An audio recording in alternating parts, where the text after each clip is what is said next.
From the earliest moments of recorded history, humans have looked to the stars, wondering if we were meant to be more than mere creatures of Earth.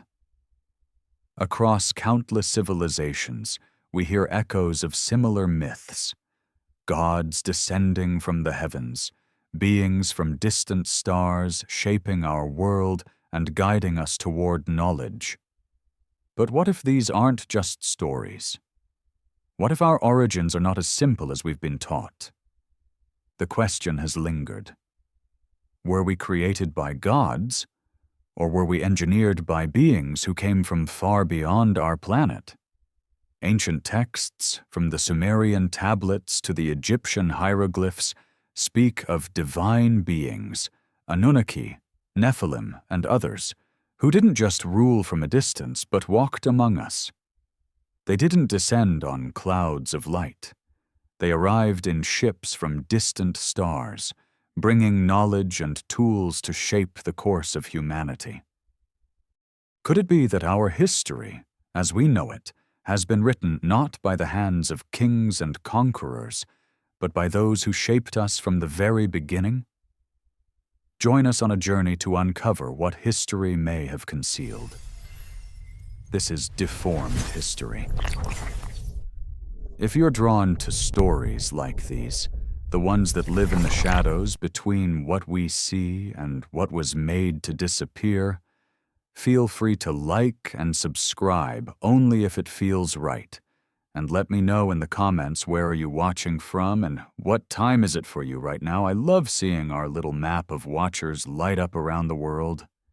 When night falls over the southern plains of Iraq, once the cradle of ancient Sumer, something stirs in the air, something older than ruins, older than the wind that moves through shattered ziggurats and buried temples.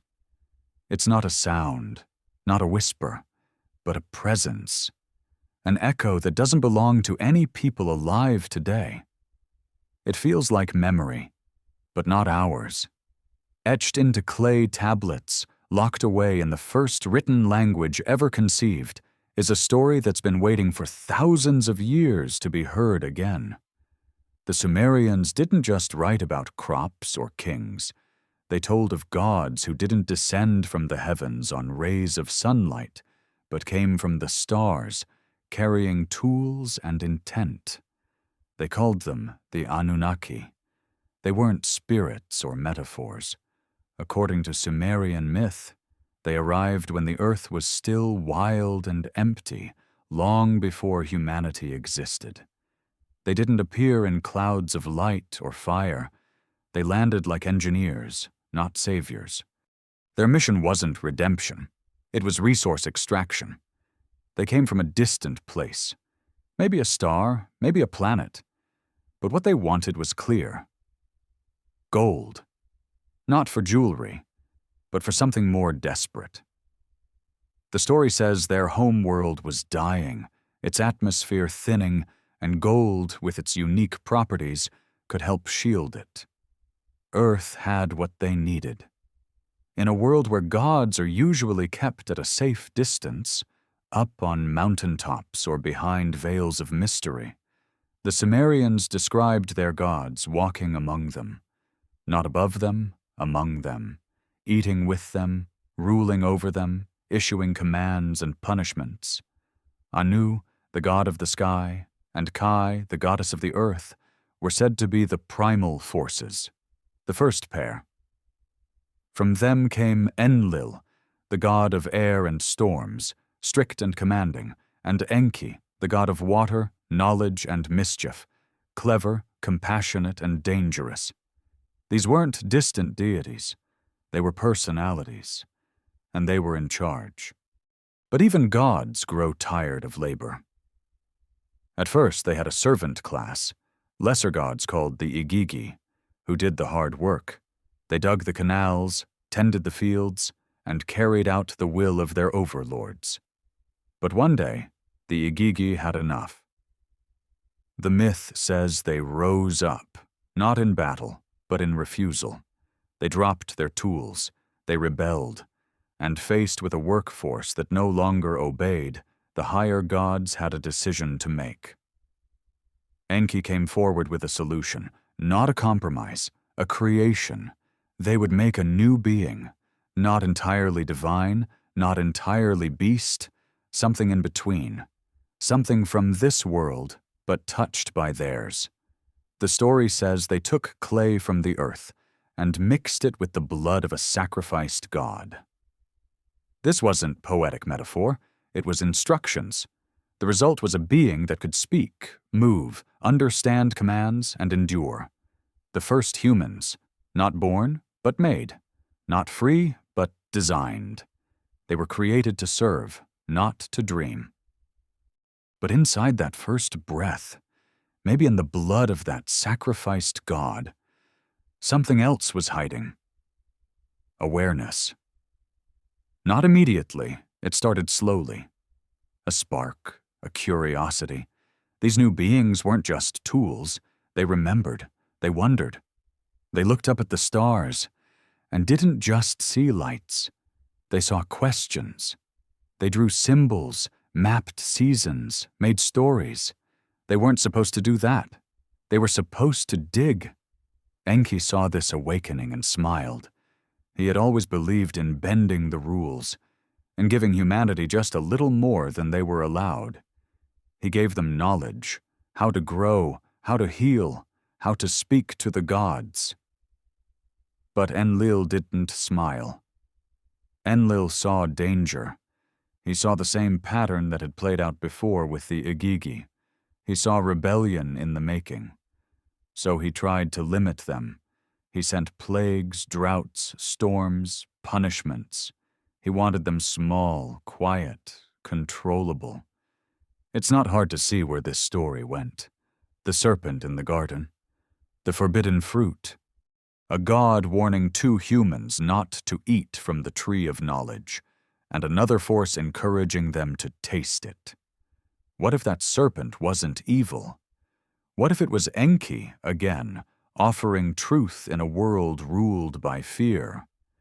What if the god who cast them out wasn't punishing them for sin, but for daring to know too much? Eventually, the gods disappeared, or so the story says. But Sumerian texts never claimed they died, only that they left, or stepped back, or went underground, and yet they left behind their names, their warnings, and whispers of their return.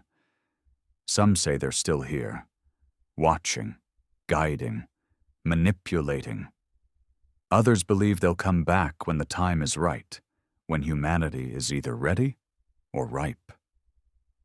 What's haunting isn't just the myth, it's the reason behind it. If humans weren't created in love, but in exhaustion, if we weren't meant to be free, but useful, then every story we've told since might be an act of rebellion. Every poem, every invention, every question about who we are and where we come from might be a long echo of that first, quiet defiance. Maybe we were never supposed to look up. Maybe that's why we always have. The desert heat over the Nile doesn't just shimmer, it breathes. It curls off the sun-scorched stones of ancient temples, twisting the air like a memory not fully faded. In this place, where time seems to move slower, where shadows fall over statues with eyes that never close, something lingers that is not entirely of earth. The Egyptians didn't speak of gods in the abstract. They sculpted them, painted them, mummified them. Their gods weren't whispers in the clouds. They were rulers, builders, blood. The Neteru, that's what they called them. Not spirits, not ideas, but presences. Beings who walked beside men and showed them how to shape stone, how to command the floods, how to arrange life into perfect symmetry. These weren't invisible forces, they had forms. Sometimes human, sometimes strange. Falcon-headed, jackal-eyed, lion-breasted. Some bore elongated skulls, smooth and high like helmets. Others had limbs too long, eyes too wide, and crowns that didn't just symbolize power. they concealed it. They say the first of them came during the Zep Tepi, the first time, a mythical golden age before the rise of mortal kings. Back then, the earth was raw, chaos barely tamed, and the gods descended not as phantoms but as sovereigns. Atum-Ra, the great creator, stood at the beginning, not with thunder or fire, but with will, shaping the world with breath and thought. After him came Osiris, Isis, Horus, names still echoing in ruined halls, but the myth said they didn't just rule. They birthed a legacy, not through stories, through blood. The pharaohs weren't considered godlike. They were gods, not symbols. Flesh. They carried within them the divine essence of the Neteru, passed down generation after generation. The temples said it plainly. The kings didn't serve the gods. They were their descendants. Their authority wasn't earned. It was inherited, written in the very shape of their skulls, and the gold woven into their bones. In tomb after tomb, archaeologists found the same thing. Skulls unlike any others. Elongated, stretched backward as if grown for something more than human thought. The official answer was cranial binding, an ancient practice of shaping the skull in infancy. But some of these skulls didn't show signs of external manipulation. The shape seemed natural, not forced, the proportions off, the volume greater. And in the silence of those chambers, where the air hasn't moved in centuries, a darker possibility whispers. What if those weren't shaped to imitate gods, but to reveal them? Carvings deep within the pyramids depict beings sailing through the stars, wielding staffs that glowed, opening gateways with a gesture. We're told these are metaphors, but if they were, why such precision? Why such repetition across continents? Why do the eyes of the statues follow you, as if remembering? Why do the walls speak of ships that didn't sail on water, but flew through fire? One figure rises from this haze like a thread pulled tight across time. Thoth, the god of wisdom, writing, balance. He is often shown with the head of an ibis, but beneath that mask is a deeper mystery. He was not just a god. He was a recorder, a teacher, the one who knew the secret names of the cosmos.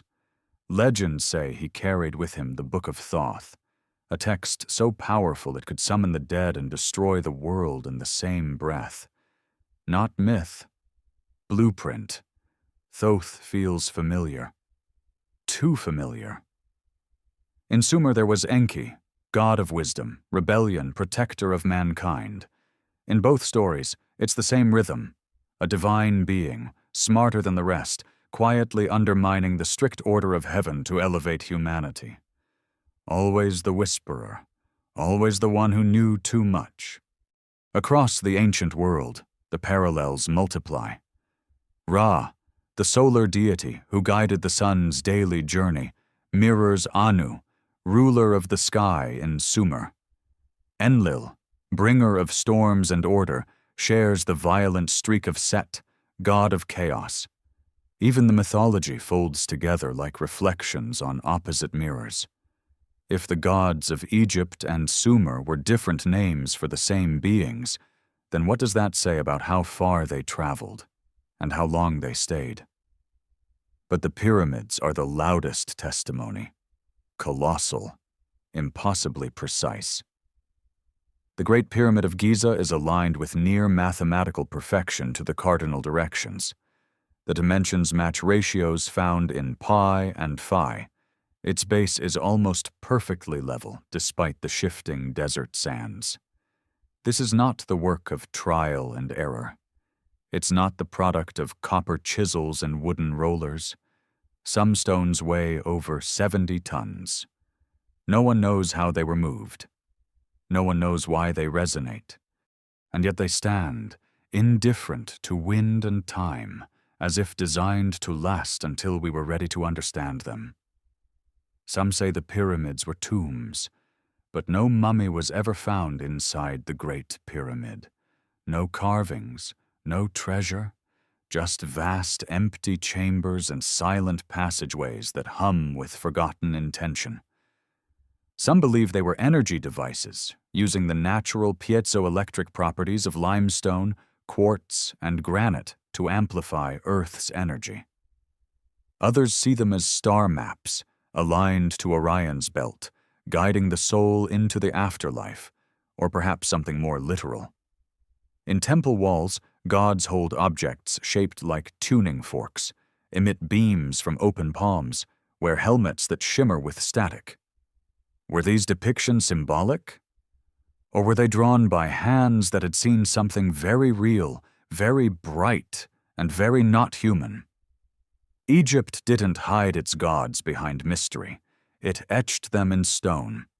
It built entire cities to honor them. It offered its dead to join them. But even here, in the heart of devotion, the gods withdrew. One by one, the Neteru faded into legend, their bloodlines diluted, their knowledge sealed away in sand and shadow. But the stones remain, and their eyes remain open. Beneath the burning Indian sun, where sacred rivers cut through jungles thick with heat and prayer, there lives a memory that hums through the earth like the vibration of an ancient engine. Here, temples rise like mountains carved from time itself, etched with the stories of gods who didn't just rule from the sky, they fought over it. Their names are older than most languages still spoken. They are the Devas and the Asuras, shining ones and shadowed ones, light and thunder. But the more you listen to their stories, the harder it becomes to tell who was good and who was dangerous, because power in these tales is never simple. The Rig Veda, a collection of hymns so old its origin drifts into the fog before history, doesn't describe peaceful heavens. It sings of war, not with arrows and shields, but with weapons that burned the sky and turned entire worlds to ash. The Devas wielded celestial fire. The Asuras struck back with weapons that shimmered like lightning and cracked the air open. These were not metaphors. These were descriptions passed down by generations who remembered something. Not a vision, not a dream, but a war no one could explain away. One text, the Mahabharata, is as large as it is terrifying. It tells of Kurukshetra, a battlefield soaked in the blood of gods and mortals, and of a weapon so bright it outshone 10,000 suns. Its blast reduced everything to nothing. Cities turned to shadows. Men and animals disintegrated. Survivors suffered from sickness no one understood. Hair fell out, skin peeled, food spoiled in the fields. The land itself rejected life, becoming a cursed scar in the earth. The tale reads like the testimony of someone standing too close to a nuclear fire. And then there are the Vimanas. These were not chariots pulled by horses or boats sailing rivers. They were flying palaces, machines of metal and fire described in detail that makes the skin prickle. Some were shaped like discs, some like arrows. Some soared, some hovered, some could disappear from sight entirely. In the Ramayana, the hero Rama pilots one across oceans. It's not poetry, it's instruction. One text, the Vaimanika Shastra, written in Sanskrit, breaks down how these machines functioned. It speaks of propulsion systems using mercury and spinning vortices, concepts lost for millennia and somehow still echoing the language of modern aerospace. It's easy to dismiss it. Too strange, too detailed, too impossible. But buried cities like Mohenjo-Daro hold secrets that match the tone. In one layer of ash and ruin, skeletons lie hand in hand in streets turned to glass. There is evidence of heat so intense it fused stone. No fire from torches could have done that. No volcano had touched this place. Just silence and vitrification. Stone melted as if touched by a sun pulled down to earth. The gods in these stories didn't whisper from clouds. They took sides. Vishnu, the preserver, came down in many forms, avatars, each one stepping into human history when chaos tipped the scale. He was the balance, the fix, the restart button. Shiva, the destroyer, didn't simply break what was broken. He burned it clean. His third eye wasn't a symbol. It was a weapon. When it opened, entire dimensions shook, creation and death in a single blink. And Brahma, the creator, didn't birth life with dust and dreams. He engineered it. His mind birthed universes, his thoughts coded into flesh. In one version of the story, humans weren't born, but assembled, pieces from the earth infused with divine consciousness. The theme loops again. Beings from beyond shaping life, not from kindness, but calculation. Between these gods was a war not just for the heavens, but for humanity's soul. The Devas gave knowledge, agriculture, language, ethics. The Asuras, sometimes painted as villains, also offered strength, freedom, rebellion. What makes one divine and the other demonic? Is it simply who writes the songs afterward? The ancient texts divide the universe into layers, realms stacked like a cosmic tower. Earth sits in the middle, and above are the celestial spheres of the Devas. Below, the darker dimensions of the Asuras. Earth, then, is the battlefield. Not metaphorically, literally. A stage where forces beyond human understanding play out their endless conflict, using us not just as spectators, but as participants, willingly or not. It's in these layers that the secrets start to twist into something colder, something that tugs at the edges of what we call real. The idea that we are not the top of the ladder, that above us, behind the sky, are beings who see us as we see ants. Curious, maybe even amusing, but not equals. And every so often they return. Ancient temples aren't just shrines. They're runways, gateways, cosmic calculators. Many are aligned with uncanny precision to stars and planetary orbits. The ancient city of Dwaraka, once thought to be myth, was found submerged under the sea, its layout mirroring descriptions from the Mahabharata, including buildings that once housed beings who, by today's logic, should not have existed. And still, no one can explain how all of this was written down thousands of years before telescopes, before metallurgy, before science itself. Unless it wasn't written down by men alone. Unless it was remembered. There's something in the way these texts speak of knowledge, not as discovery, but as something returned, given, forbidden, lost and recovered. Over and over again, the story repeats. The gods come, they teach, we rise, and then we fall, and everything burns. In the dense green silence of the Yucatan, where stone pyramids rise like jagged teeth above the jungle canopy, it feels like the gods never really left. The air here is heavy with moisture and memory. Birds cry out from ancient trees. Somewhere in the stillness, there is always movement, something watching, something waiting. This is the land of the feathered serpent. They called him Quetzalcoatl. To others, Kukulkan. A god unlike any other, neither warlord nor executioner, but bringer of knowledge, of peace, of light. He came not in fire, but in brilliance. Not as a tyrant, but as a teacher. The stories don't speak of conquest. They speak of mathematics, astronomy, architecture, ethics.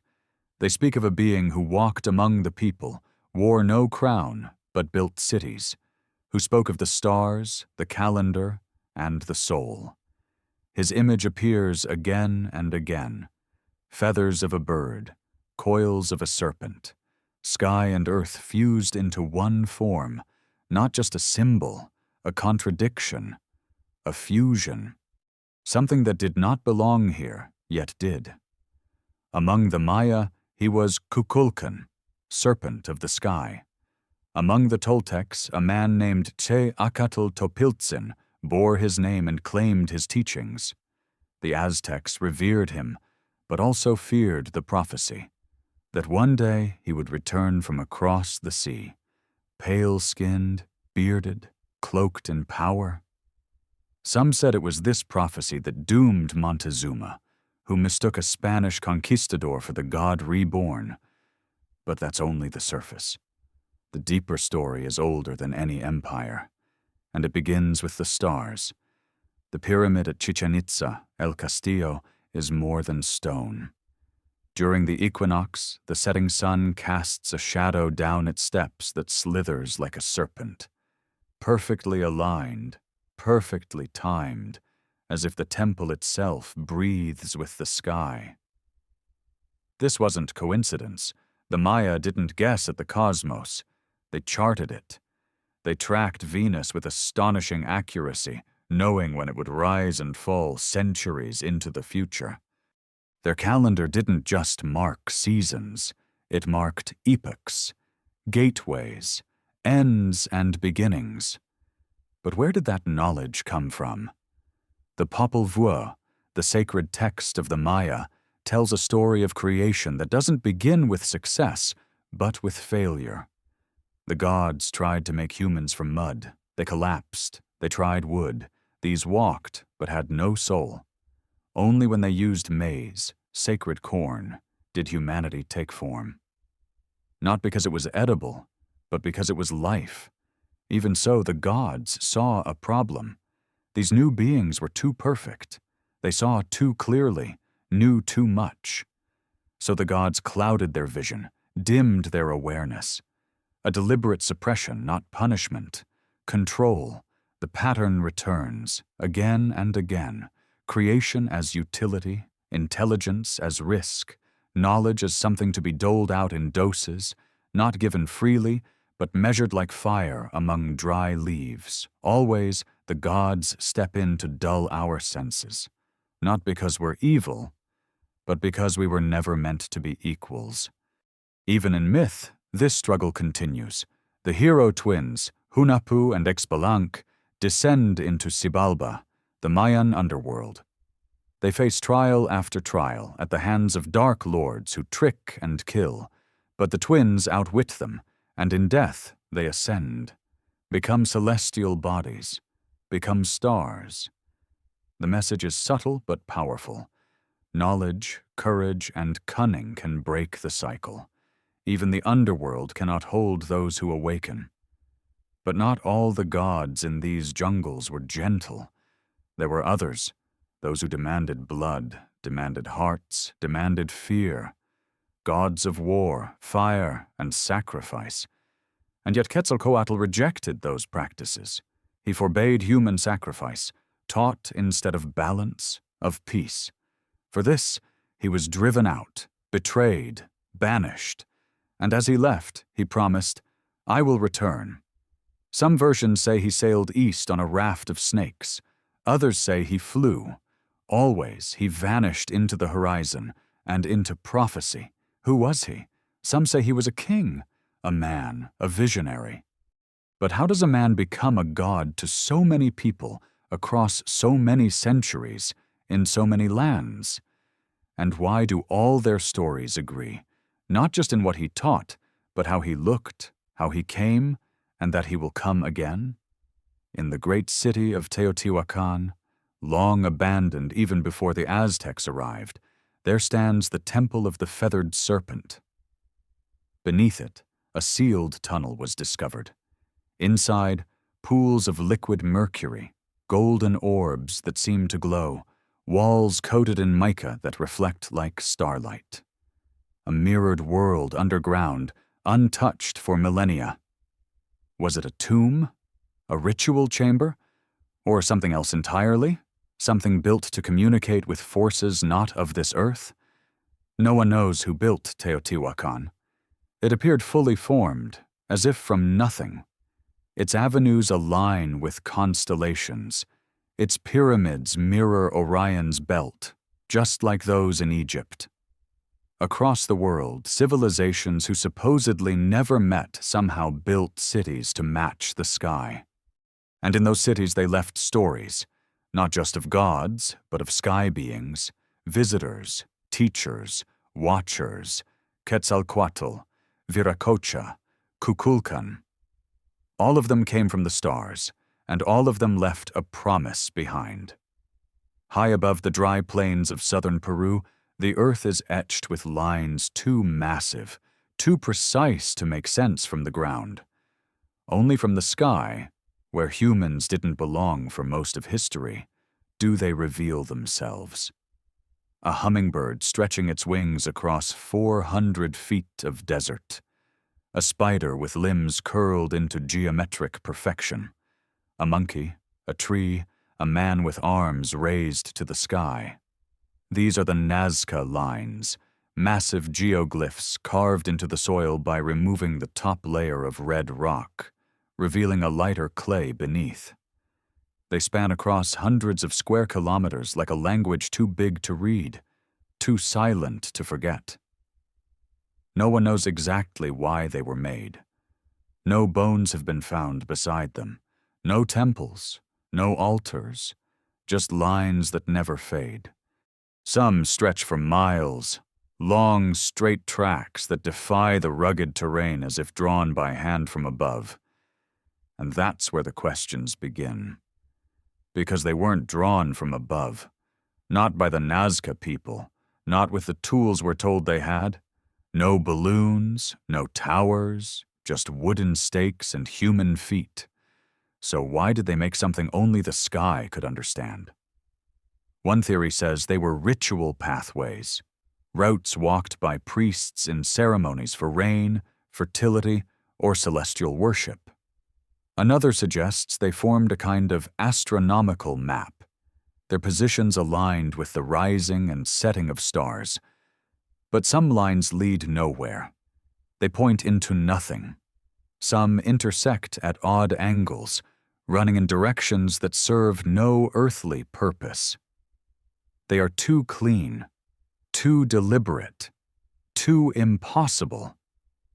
In the 20th century, a controversial idea took hold.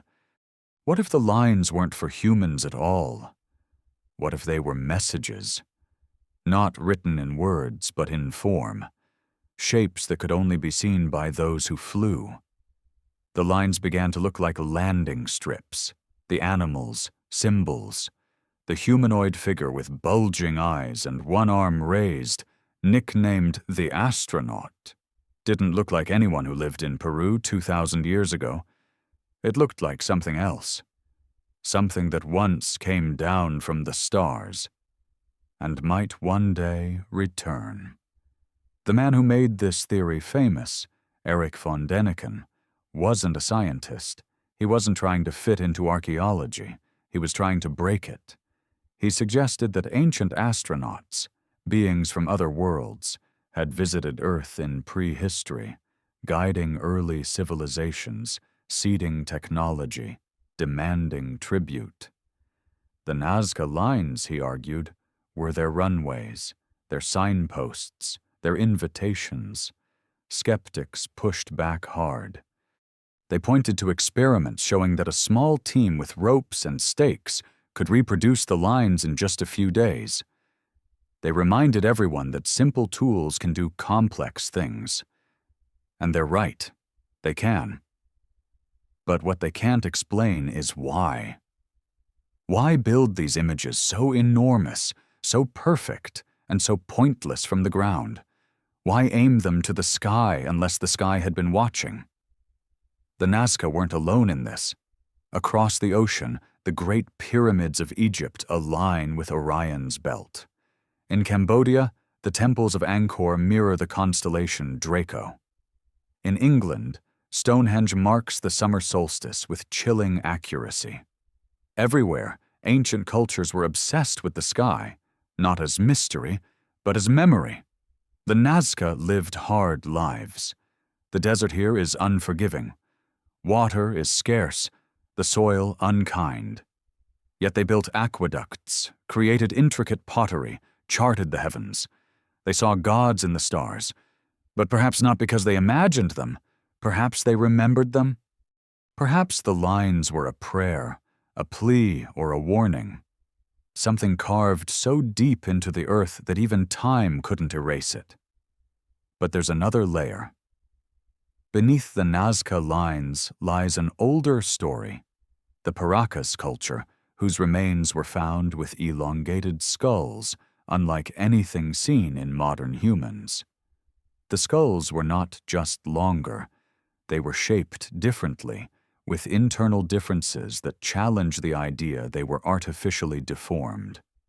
Some researchers believe these were the original rulers of the region, beings set apart not by their crowns, but by their biology. They were taller, their bones denser, their DNA strange. The Paracas also left behind art, geoglyphs of beings with round heads, large eyes, arms outstretched. One stands out above the rest, the owl man, or the astronaut. He is carved into a hillside, his eyes wide and dark, his fingers long, his hand raised in a gesture that feels halfway between greeting and warning. Who was he? Why is he still there, staring up at a sky that's changed little in 2,000 years? In recent years, drones have uncovered even more figures, some newly found, some so old they predate Nazca culture entirely.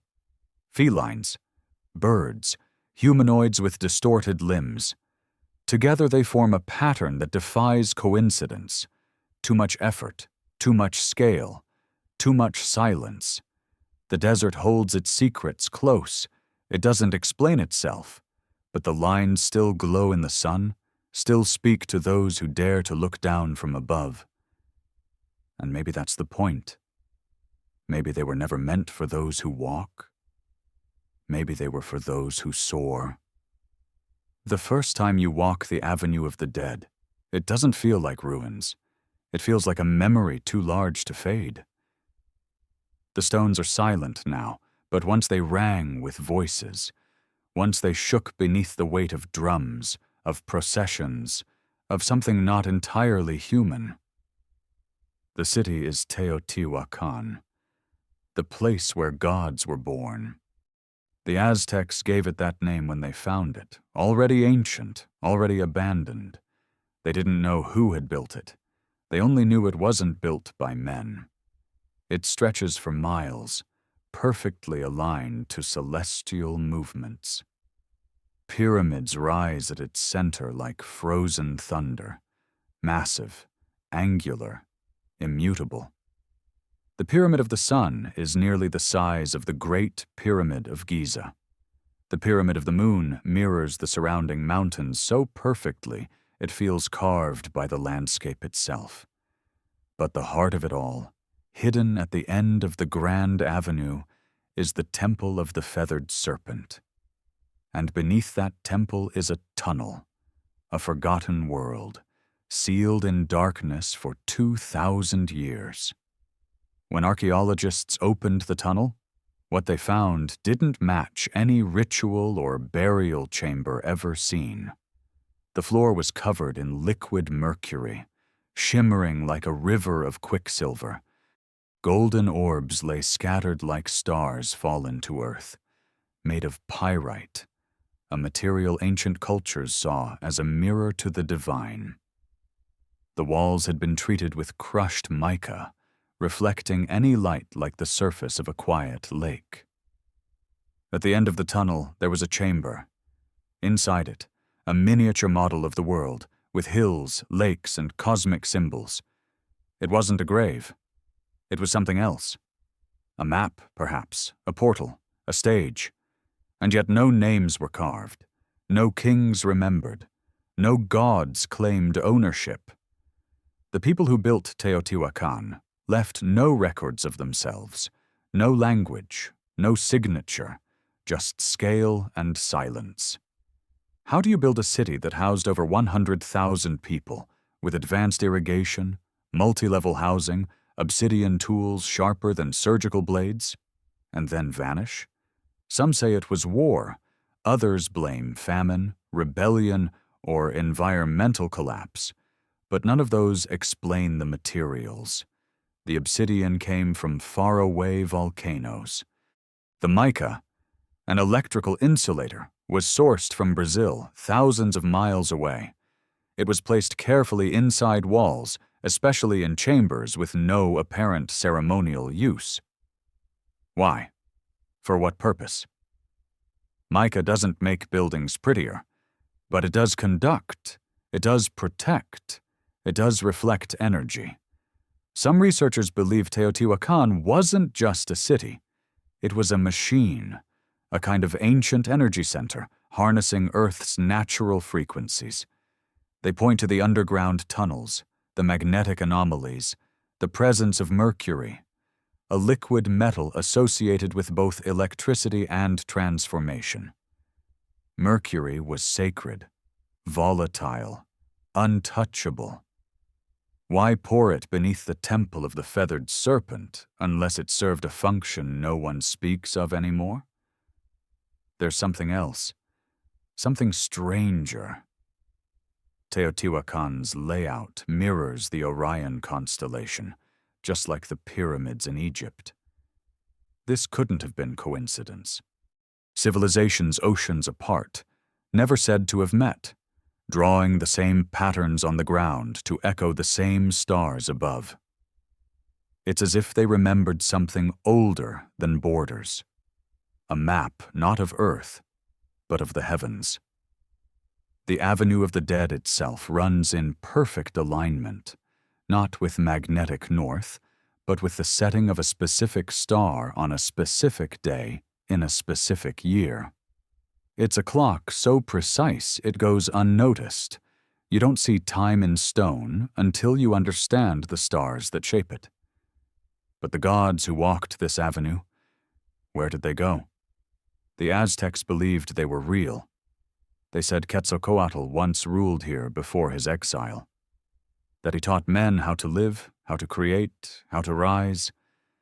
But when he left, something changed. The city emptied. The temples darkened, and for centuries no one dared to enter. Even today, walking through Teotihuacan feels like trespassing. The wind slips between stones too large to have been moved by the hands of those who lived without the wheel. The sun reflects off walls built with a geometry no one teaches anymore. The echoes don't sound like echoes. They sound like voices being held just below the surface of sound. Whoever built this place did so with a purpose that modern minds have only started to guess at. Maybe it was a sanctuary, a control center, a school, or maybe it was something far more humbling, a remnant, a leftover from a time when humans didn't rule the earth, but served those who did.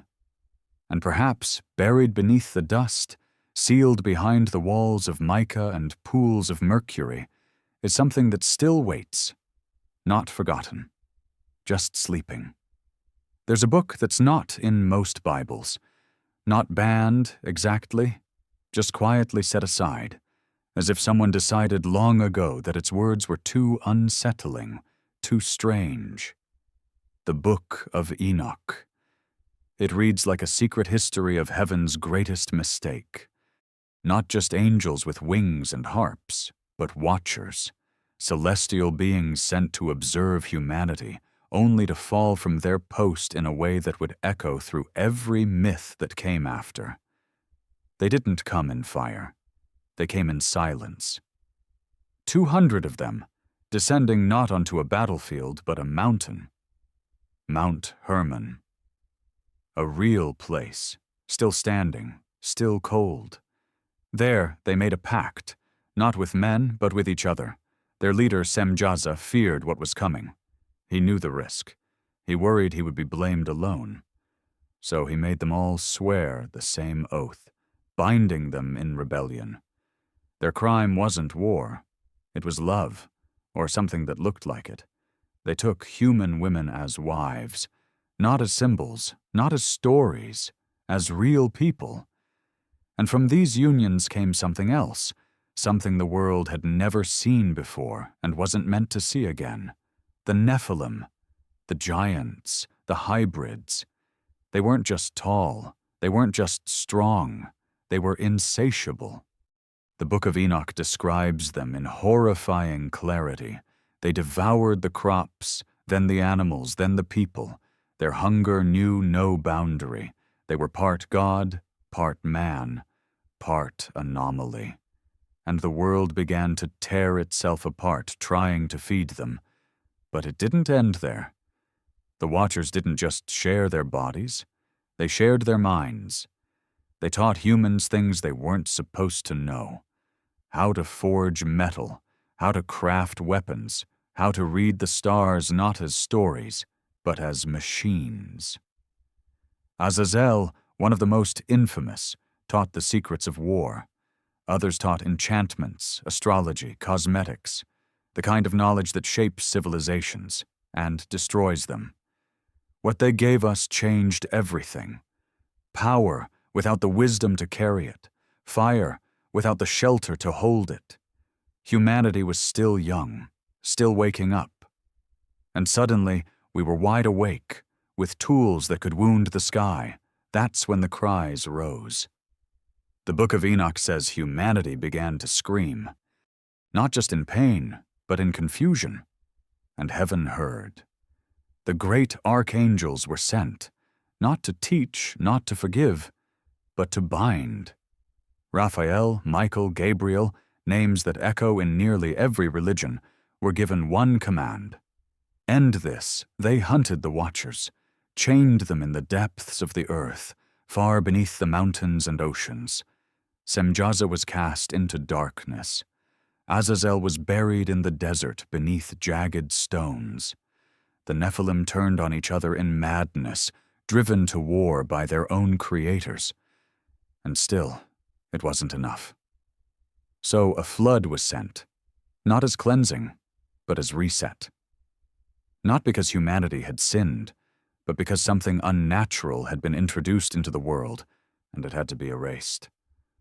The Great Flood didn't begin in the Bible. It's here, in Enoch, in its original fury. Not rain and salvation, but water as a scalpel, cutting away what was never meant to live. And still, some survived. Not all the Watchers were caught. Not all the Nephilim were destroyed. Their traces lingered. In the myths of giants that walked the land, in the ruins built with stones too large for human hands, in the whispers of bloodlines said to carry divine traits. The memory of them was buried, yes, but not forgotten. The strange thing is, this story doesn't live only in Enoch. In Mesopotamia, the Apkallu were semi-divine sages who brought knowledge, then were cast down for overstepping. In Greece, the Titans gave fire to man and were punished with eternal torment. In Mesoamerica, the feathered serpent brought wisdom and was driven away. Over and over the pattern returns. Beings from the sky, a gift of forbidden knowledge, a punishment that remakes the world. But the Book of Enoch offers something rare, a witness. Enoch himself wasn't just a prophet. He was taken, not killed, taken. Lifted into the heavens by radiant beings, escorted through realms no human was meant to see. He was shown the machinery behind the sun and the moon, the storehouses of wind and snow, the prisons of stars, and the halls where the deeds of men were recorded. He saw beings with too many wings, voices like thunder, faces that could not be described without bending language. And he was changed, transformed. No longer mortal, he returned to earth not as a man, but as something else, something in between, Some believe this was just metaphor, a dream, a vision. But others hear a different story, one that feels almost modern. The details, being taken by radiant figures, shown impossible technology, returned with knowledge and altered biology, sound eerily like the accounts we now call alien abductions. Enoch, they say, might have been the first. And then the book ends, quietly, cut off, lost to time, excluded from the canon, buried. But the memory remains, in the stories of watchers who defied the stars, of giants who walked the earth, of a flood that wasn't divine wrath, but a containment measure, and of a man who left the world as we know it, only to return with secrets no one was ready to hear. They said the flood washed it all away, that the giants were gone, the watchers buried, the world made clean. But some stains don't lift with water. Some lineages run too deep. And when the New Age began, when kings returned and temples rose again, the stories didn't start fresh. They picked up right where they left off, with the belief that certain blood was not like the rest, that some men were born not from clay and breath, but from a spark left behind by beings who had once ruled the earth. You see it first in Sumer. The king list doesn't begin with men, it begins with gods. It states plainly, without apology. When kingship descended from heaven, it was at Eridu. The first rulers were not chosen by people. They were appointed from above. Some ruled for hundreds of years, some for thousands. These weren't allegories. These were timelines, legacies, reigns carved into stone, listing names that echoed across generations: Alulim, Dumuzid, and Menluana. Their rule came before the flood, before history, before us. In Egypt, the pattern sharpened. Pharaohs weren't just divine by title, they were divine by birth.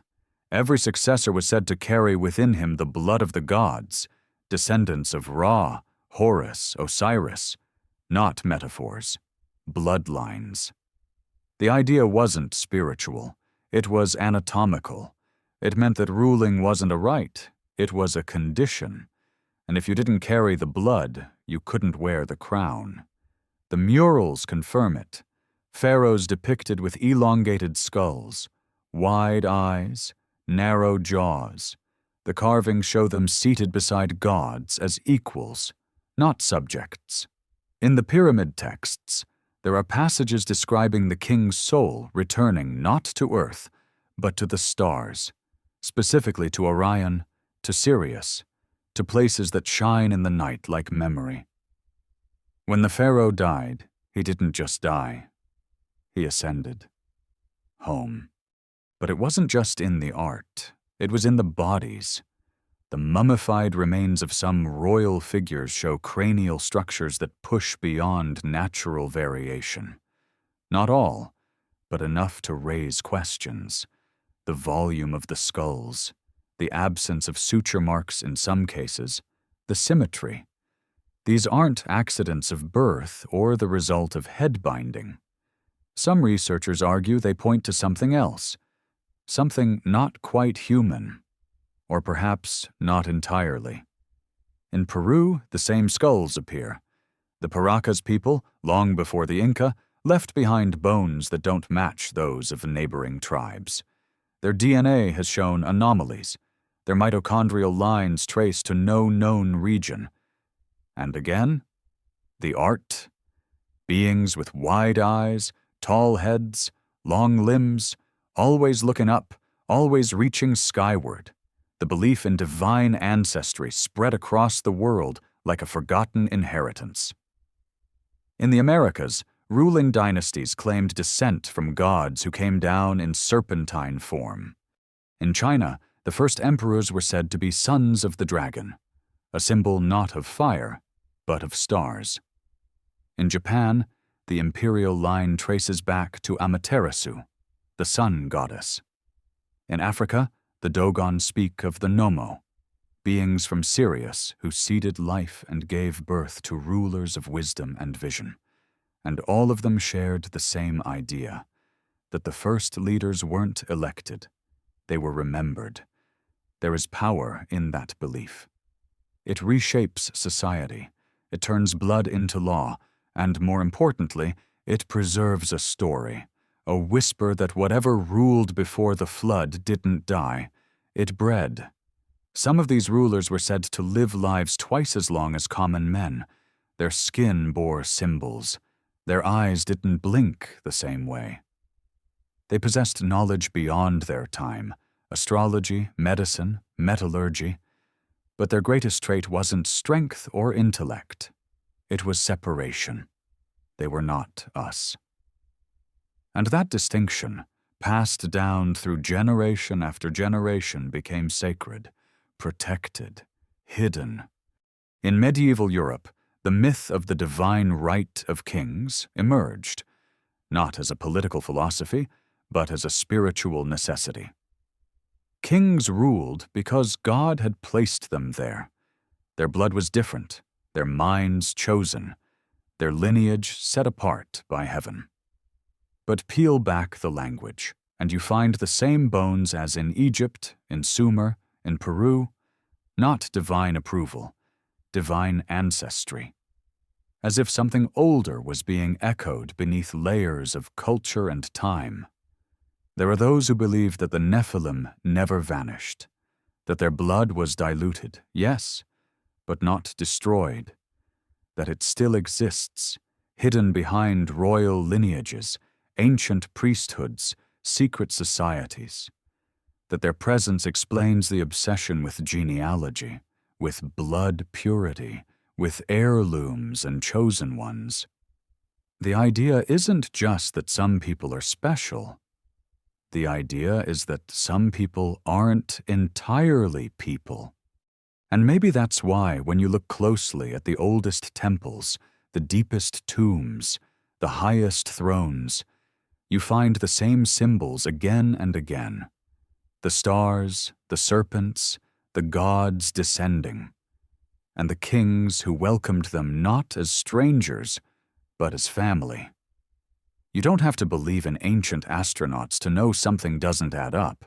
You just have to look, not at the myths, at the math, at the stone blocks fitted so tightly together that even a razor blade can't slip between them.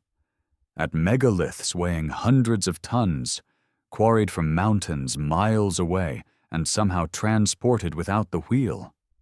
At ruins aligned perfectly with constellations only visible during specific epochs, as if the builders weren't just looking at the stars, but remembering them. Across the earth, there are structures that speak a language of precision we still can't fully translate. The Great Pyramid of Giza isn't just massive, it's almost impossible. Its base is level within less than an inch. Its sides point almost perfectly to the cardinal directions. It encodes pi, phi, and the dimensions of the earth. Mainstream historians call it a tomb. But there's no body, no inscriptions, no treasures, just silence and geometry. Vast, unyielding, deliberate. Then there's Baalbek in Lebanon. The Temple of Jupiter stands on a platform built with stones so large they make modern cranes look laughable. One stone alone, the stone of the pregnant woman, weighs over 1,000 tons. We still don't know how they moved it. We don't even know why they used it when smaller stones would have worked. Unless the size wasn't an accident. Unless it was necessary for something we no longer understand. In South America, at Sacsayhuaman near Cusco, stones the size of trucks are shaped like puzzle pieces and locked together without mortar. They weren't stacked. They were sculpted to interlock in 3 dimensions, surviving earthquakes that have flattened nearby cities. These aren't rough piles. They're engineered defenses, or perhaps interfaces. Some believe these sites aren't just architectural, they're technological. Scattered throughout these ruins, strange materials appear. Mica, for example, in Teotihuacan, used as insulation today in electronics. But what was it insulating 2,000 years ago? In the same city, pools of liquid mercury were found beneath temples. It's toxic, volatile, reflective, and conducts energy. The ancient Chinese used it in imperial tombs. The Vedic texts describe it as a fuel for vimanas, flying craft powered by mercury vortex engines. Even stranger are the out-of-place artifacts. A small gear found in a Greek shipwreck, now called the Antikythera mechanism. Over 2,000 years old, it tracked the movements of the sun, moon, and planets with a complexity unseen again until the 18th century. No one knows who made it, or how. And then there are the legends. Some call them metaphors, others call them memories. Stories of cities that glowed with their own light, temples that sang when entered, floating palaces, weapons that could split the sky, scrolls that recorded every vibration of the earth. We find references to these not in science fiction, but in sacred texts, the Mahabharata, the Book of Enoch, the pyramid texts. They don't describe superstition, they describe machines. The deeper you look, the more it begins to feel like these ancient cultures weren't inventing myths. They were trying to preserve something. A memory of a time when humanity lived beside or beneath something greater. Something that had mastered energy, resonance, structure, gravity. Something that built not for decades, but for millennia. Perhaps the greatest evidence isn't in what was built, but what was lost. Civilizations rose with knowledge they shouldn't have had, then fell without passing it on. The Indus Valley people had grid-based cities, indoor plumbing, and accurate weights and measures. And then, gone. No epic war, no great migration, just silence. The Olmecs carved colossal stone heads with features no one can trace to their own population. Then vanished. The Minoans built complex palaces with running water and multi-story buildings, and disappeared almost overnight. Each time, knowledge appears out of nowhere, burns bright, then vanishes like a match in the wind. It makes you wonder, were these civilizations discovering these ideas or remembering them? And if they were remembering, who gave them something to remember in the first place? There are those who believe that this was the true legacy of the gods, not just their bloodlines or their laws, but their tools. That what we now call myth was once science. That what we call magic was once technology. And that the monuments left behind are not just shrines, but machines, waiting for us to become smart enough or humble enough to use them again. In the heart of ancient India, woven into verses older than most languages still spoken today, there is a war that feels too real to be metaphor, the Mahabharata, an epic of gods and men, brothers and betrayal, loyalty and destruction. But somewhere deep within its winding stanzas, beneath the poetry and the parables, something else flickers through, something sharper, louder, and more familiar than it should be. Not swords, not arrows, something closer to missiles, blinding explosions, descriptions of destruction so total they don't sound like mythology, they sound like war reports. The text speaks of a single weapon, not cast from bronze or shaped by hammer, but summoned. A weapon charged with all the power of the universe, it says. It created a pillar of fire and smoke, rising as if 1,000 suns had burst at once. The blast incinerated everything. Soldiers and horses were reduced to ash. Trees caught fire. The earth trembled, Animals fled in panic. Food turned poisonous. Hair and nails fell from bodies. Survivors, if there were any, wandered blindly in madness. It didn't just kill, it contaminated. You can read that and say, metaphor, hyperbole, ancient storytelling at its most dramatic. Or you can read it again and ask, why does it sound so much like Hiroshima? Even the Sanskrit word used, Brahmastra, refers to a divine weapon of massive, unstoppable power granted by the gods to a chosen warrior. It required incantations to deploy, precision to aim. And once unleashed, it couldn't be recalled. It was not just a tool of war, it was finality incarnate. Its description mirrors what we now call a tactical nuke: blast radius, radiation, aftermath.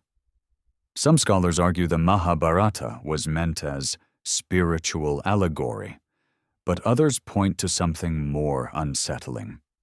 What if it wasn't an allegory? What if it was memory? In the ruins of Mohenjo-Daro, one of the great cities of the Indus Valley civilization, skeletal remains have been found lying in the streets, hand in hand, as if caught by something sudden. Some show signs of exposure to intense heat, enough to fuse stone, vitrify walls, and leave a layer of radioactive ash. Mainstream archaeology points to invasion or natural disaster. But no weapons were found, no signs of burning by conventional means, just the mark of energy, heat so intense it doesn't scorch, it transforms. In a city without known enemies, without evidence of war, what could do that? The Mahabharata describes more than one such weapon. There were others, projectiles that roared with thunder, released brilliant flashes, and chased targets with terrifying accuracy. One created a fire with the power of the sun. Another turned the ocean to steam. The wars weren't between mere men. They were between gods, or beings worshipped as gods, the Devas and Asuras. Two factions, not of good and evil, but of power and ideology. Order and rebellion, structure and chaos. Their weapons weren't cast in forges. They were built with a different kind of knowledge, one that seems far too modern for its time. And they didn't fight for land or gold. They fought for control of Earth's realms, both physical and spiritual. In the Mahabharata, Earth isn't just a world. It's a node, a center point between planes of existence. A battleground not because of what it is, but because of where it is. Vimanas, the flying crafts described in vivid detail in Vedic texts, appear again in these wars. They're not chariots of the clouds. They're machines. Some move in all directions. Some change shape mid-flight. Some vanish entirely. They're used in battle, in transport, in surveillance. The Vaimanika Shastra, a text from the early 20th century said to be based on ancient sources, outlines propulsion methods, materials, energy systems, mercury engines, gyroscopic stabilization, anti-gravity, terms that sound eerily close to what's now being whispered in military labs and declassified documents. If this is invention, it's uncannily accurate. If it's memory, it's terrifying. Because if these weapons existed once, if some form of high-energy warfare played out in Earth's distant past, it changes everything. It means we've been here before, on the brink, past it even. And what we call the beginning of civilization may have been the recovery phase, the rebuilding, the reset. Some researchers argue that the Mahabharata doesn't recount one war, but many. Echoes of older battles, compiled into a single epic, a cultural black box preserving data through myth. Passed down through generations who no longer understood the technology, but remembered its consequences. Fire from the sky, cities turned to ash, silence that lingered for generations. It also reframes the gods themselves. Perhaps they weren't omnipotent creators. Perhaps they were survivors. Soldiers, engineers, astronauts, or something in between. Perhaps their greatest weapon wasn't destruction, but erasure. Leaving behind just enough legend to explain the wounds in the earth, but not enough to understand how to make the weapons again. Yet, here we are. We've split the atom. We've built satellites. We've placed machines on other planets. And in the shadow of our own Mahabharatas, our own wars and warnings, we stand on a similar edge. Maybe the cycle is natural. Maybe the gods didn't leave. Maybe they're waiting to see if we remember what they tried to bury beneath myth and dust. The jungles of Mesoamerica do not speak in words, but in stone. They whisper through pyramid steps, through the precise shadows cast on equinoxes, through glyphs etched into the walls of cities swallowed by time. They tell of gods who came not to take, but to give, who arrived from the heavens bearing knowledge, order, and light. Among them, none shine brighter than the feathered serpent, Kukulkan to the Maya, Quetzalcoatl to the Aztecs, a god of wind, sky, stars, and return. He wasn't like the others. While blood rituals soaked altars in the names of warlike deities, Quetzalcoatl rejected sacrifice. He brought calendars, architecture, astronomy. Where others demanded flesh, he offered insight. Where others ruled with fear, he built with precision. And he left with a promise that one day, across the sea, he would come back. In the city of Chichen Itza, the Great Pyramid of El Castillo stands like a riddle in stone. During the spring and fall equinoxes, the setting sun carves a serpent of shadow that slithers down the steps, ending at the head of a carved snake resting at the base. It isn't decoration. It's a living mechanism, a calendar, a signal, as if the monument itself is keeping time for someone to return. The belief in this return ran so deep that when strange ships appeared on the horizon centuries later, some said the prophecy had come true. Pale-skinned, bearded men wearing armor stepped onto the shore, Hernán Cortés and his conquistadors. Montezuma, the last emperor of the Aztecs, didn't order his armies to attack. He waited. He listened. He believed for a time that Quetzalcoatl had come back to fulfill his promise. But the return didn't bring light. It brought fire, disease, collapse. Historians debate whether Montezuma truly believed Cortés was a god. It may have been a later invention, a justification for conquest. But the myth was already there, older than the empire, older than the stones, and its power was real enough to shape decisions, to shape destiny. But who, or what, was Quetzalcoatl? The earliest depictions, from Olmec and Toltec cultures, show a serpent adorned with feathers, sky and earth woven into one being. He's not just a god of the wind, he's a symbol of transformation, the bridge between physical and divine. Many myths describe him as descending from the stars. Some describe him walking among men. Others say he vanished across the ocean, sailing east on a raft made of snakes. But all agree, he will return. The parallels are impossible to ignore. A sky being, a teacher, a builder, a bringer of order who eventually withdraws, promising to come back. It's the same narrative that appears in Egypt, in Sumer, in India. Gods not living in the sky, but arriving from it.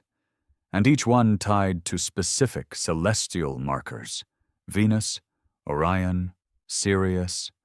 Quetzalcoatl, too, is linked to Venus.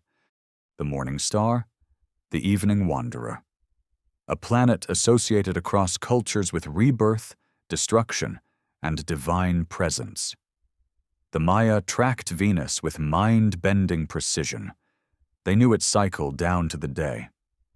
Their long-count calendar, which famously ended a great cycle in 2012, was not the invention of dreamers.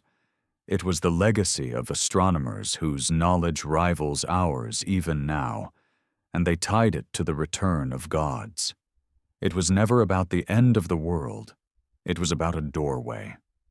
In the great abandoned city of Teotihuacan, long before the Aztecs arrived, the temple of the feathered serpent stood at the heart of a place said to be where the gods were born. It is one of the most precise, most complex structures on the continent. Beneath it, as we've seen, lies a tunnel filled with mercury, gold spheres, and walls that reflect light like stars trapped underground. What kind of temple needs liquid metal flowing beneath it? What kind of altar glows? Some researchers believe it wasn't a temple at all. It was a beacon, a portal, a machine. And the serpent that ruled it wasn't mythological. He was mechanical, biological, extraordinary. A being remembered as divine, not because he demanded worship, but because he stood so far beyond the comprehension of those who saw him. Across South and Central America, the pattern repeats. In Peru, Viracocha emerges from the sea to build civilization before vanishing into the sky. In Guatemala, sky gods teach agriculture and writing. In every story, the arc is the same. They came, they built, they left. And always, they promised to come again. But the question remains, who were they? Were they visitors from another world? Remnants of a lost human civilization more advanced than we can imagine? Or something else entirely? What we do know is this. The civilizations that worshipped them reached extraordinary heights of mathematics, architecture, astronomy, and then fell. Not once, repeatedly, always in cycles, always leaving behind clues so advanced, so aligned with the stars that they whisper of knowledge not rediscovered until now. Maybe the gods never meant to rule. Maybe they were just here to teach. But when they left, their absence became a wound, a silence so vast it demanded to be filled with faith, with ritual, with blood. And when the wrong beings came claiming to be gods, the people let them in, because they remembered. The Nazca Desert doesn't move. It doesn't erode. It doesn't forget. For centuries it has kept its secrets, preserved beneath a thin crust of oxidized stone, untouched by rain, wind, or time. And drawn across it, like scars, or messages, or invitations, are the geoglyphs. They are too large to recognize on foot, too perfect to be random. A hummingbird stretching the length of a football field, a spider with coiled legs drawn in a single unbroken line, a monkey, a whale, a man with an oversized head, one arm raised towards the sky as if waving or signaling. These figures aren't new. They've been here for over 1,500 years. But we've only seen them clearly since we gained the power of flight. Before planes, they were invisible, meaningless. Only when humans took to the sky did the shapes emerge from the dust like something waking up. That alone should unsettle us. These weren't made to be seen from the ground. Which raises a question that won't go away. Who were they made for? Conventional theories suggest they were ritual paths, walked by priests during rain ceremonies. Others argue they formed part of an ancient astronomical calendar. Some lines align with solstices, equinoxes, or the rise of specific stars. But many of them point to nowhere, vanishing across the desert, perfectly straight, stretching miles into nothing. They weren't accidental. They weren't rough sketches in the sand. They were carved with purpose, and they were meant to be seen from the sky. In the 20th century, when aerial photography revealed the full scope of the geoglyphs, a different theory took shape. What if they were never meant for human eyes? What if they were messages, not prayers, but coordinates, landing strips, communication symbols? What if the Nazca lines weren't created for gods to admire from Olympus, but for visitors to recognize from orbit? It sounds like science fiction. But then you walk the desert. You stand at the base of a line so long and so straight it defies topography. You realize that creating it required not just patience, but knowledge of angles, proportions, distances, of geometry at a scale no human had reason to consider unless they were addressing something beyond themselves. And then you look at the owl man, or the astronaut, as some call him, a bulbous head, oversized eyes, limbs out of proportion with the rest of the figure. He doesn't look like any deity worshipped in known Nazca tradition. He doesn't look human. He looks like something seen once, remembered poorly, drawn with reverence and confusion. One hand raised to the heavens. Not supplication, recognition. Nearby, other geoglyphs have emerged in recent years, thanks to drones and satellite scans. Felines, birds, humanoids.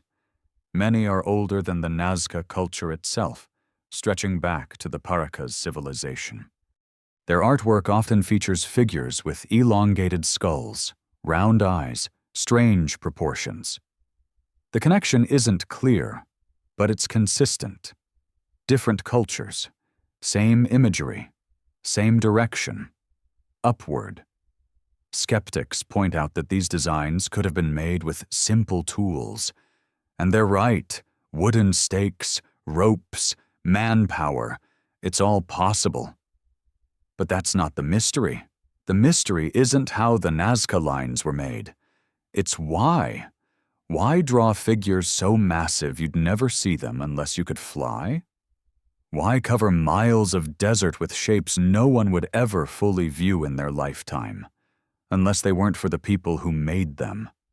Some researchers believe the lines are part of a larger pattern, one connected to ancient flight. They point to myths across South America that speak of sky beings, flying serpents, gods who descended in brilliant machines. The Incas told of Viracocha, the creator god, who wore robes that shimmered like the sun and could rise into the sky. The Wari, before them, told of beings who rode the clouds. The Nazca had their own stories, of spirits who lived in the mountains and controlled the rain, descending only when properly honored. What if those weren't metaphors? What if they were descriptions, filtered through memory and worship, of something real, something that came down from the stars, made contact, then left again, but not before promising to return? And what if the Nazca lines were their way of marking the landing zone?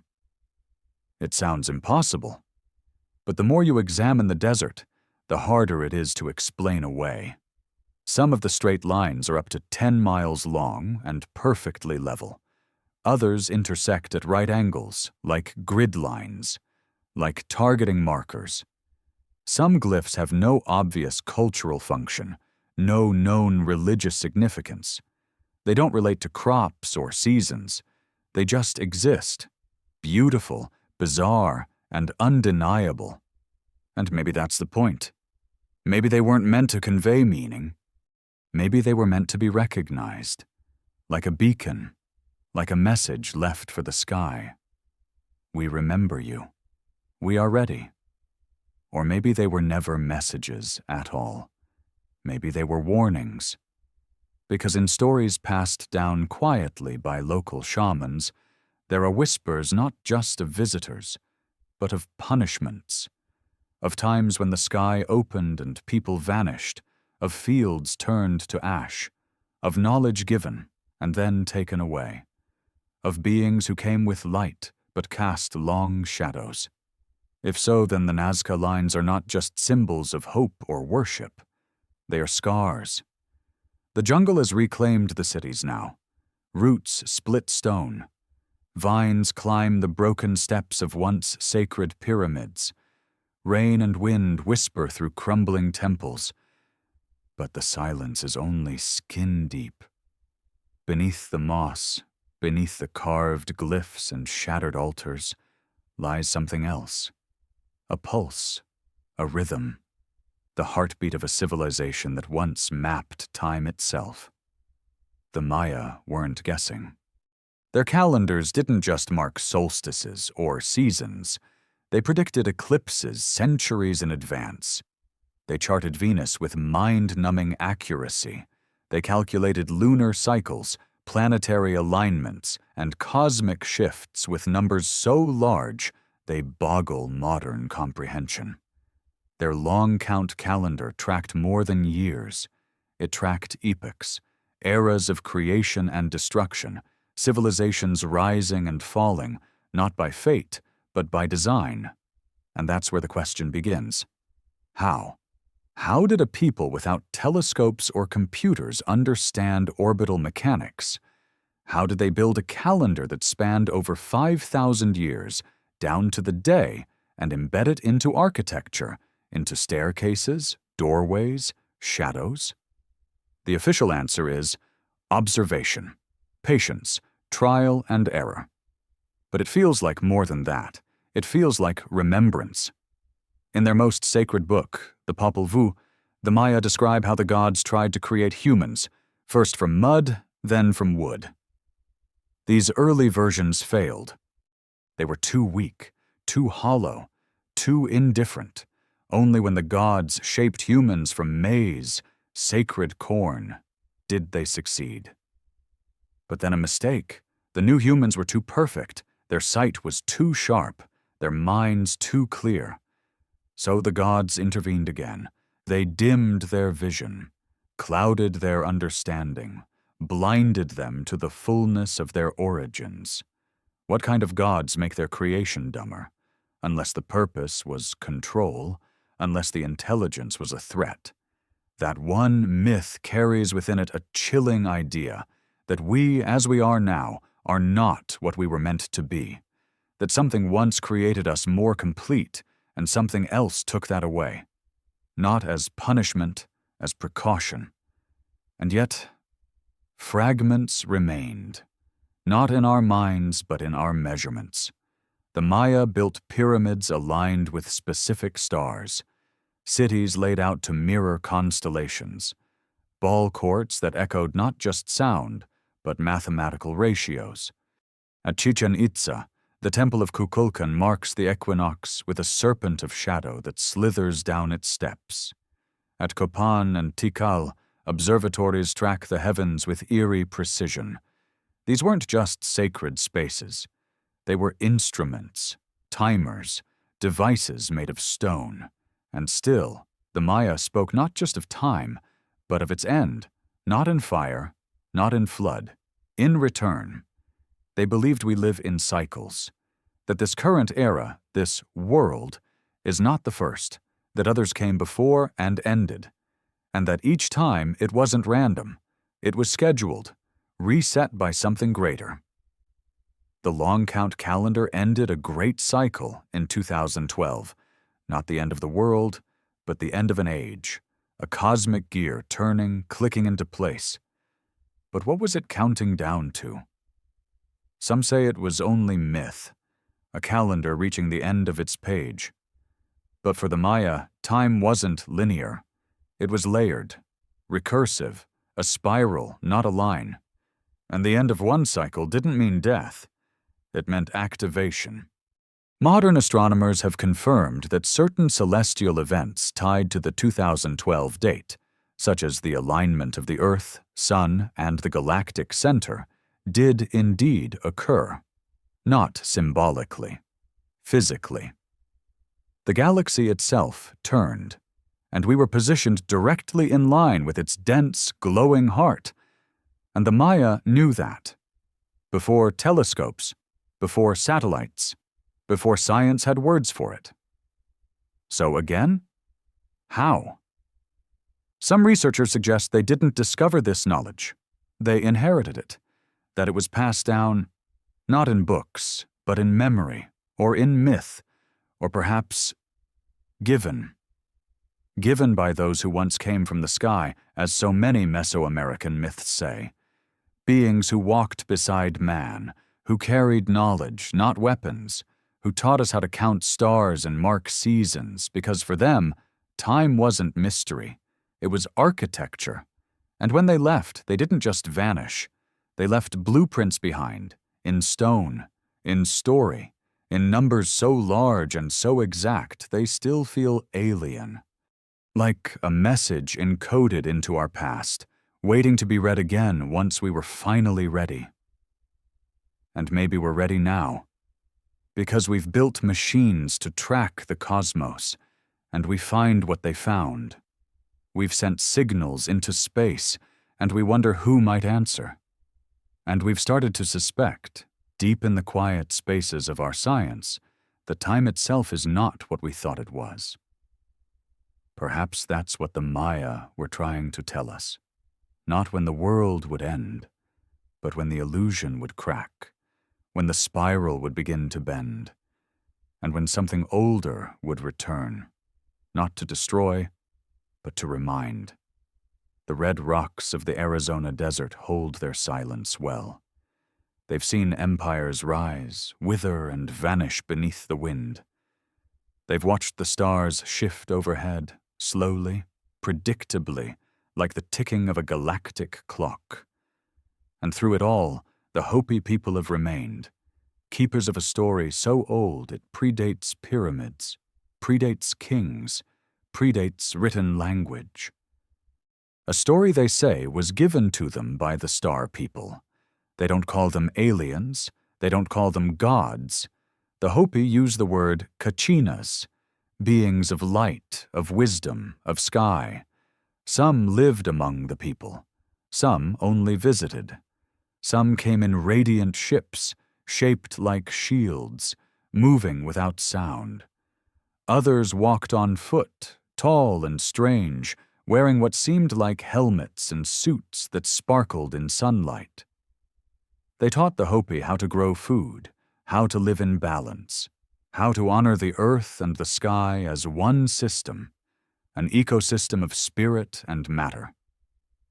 But their most haunting gift wasn't farming. It was knowledge of time, of cycles, of destruction. According to the Hopi, we are living in the fourth world. There were 3 before this, each one rising from the ashes of the last, not by accident, not by natural disaster, but by purification. They say the first world was destroyed by fire, the second by ice, the third by flood. Each time, only a few survived. Those who followed the instructions of the kachinas and took shelter underground, in vast caverns protected from the fury above. The Hopi say the next purification is coming. And when it does, it won't just be the end of a world. It will be the arrival of something new, something remembered or warned about. One part of their prophecy stands out like a flare in the sky, the blue star Kachina. They say, one day, a blue star will appear, visible to all, dancing in the sky. It will mark the beginning of the end. After that, the Kachinas will return. The earth will tremble. Fire will rise. And only those who keep the ancient ways, those in harmony with the land, the stars, and the old truths, will pass through the purification and enter the fifth world. It's not metaphor to them. It's memory. Some believe this blue star could be a comet. Others suggest it's a celestial object not yet discovered. But in recent years, strange events have sparked renewed interest. A rise in UFO sightings, a sharp increase in solar activity, and a growing awareness, even in scientific communities, that space is not a quiet place. But for the Hopi, the signs aren't only in the heavens, they're on Earth. They speak of a dwelling place in the sky that will fall, something large, man-made, crashing down with fire.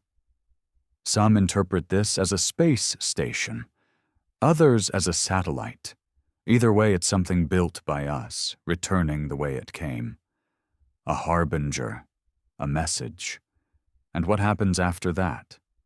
The prophecy speaks of sanctuaries, underground cities, safe zones beneath the earth, protected not by technology but by resonance, sacred frequencies, prayers, balance.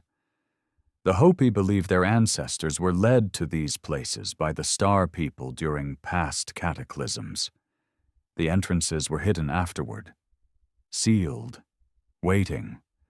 They also speak of the true white brother, a being from the stars, or perhaps a bloodline left behind, who will return when the world stands on the edge.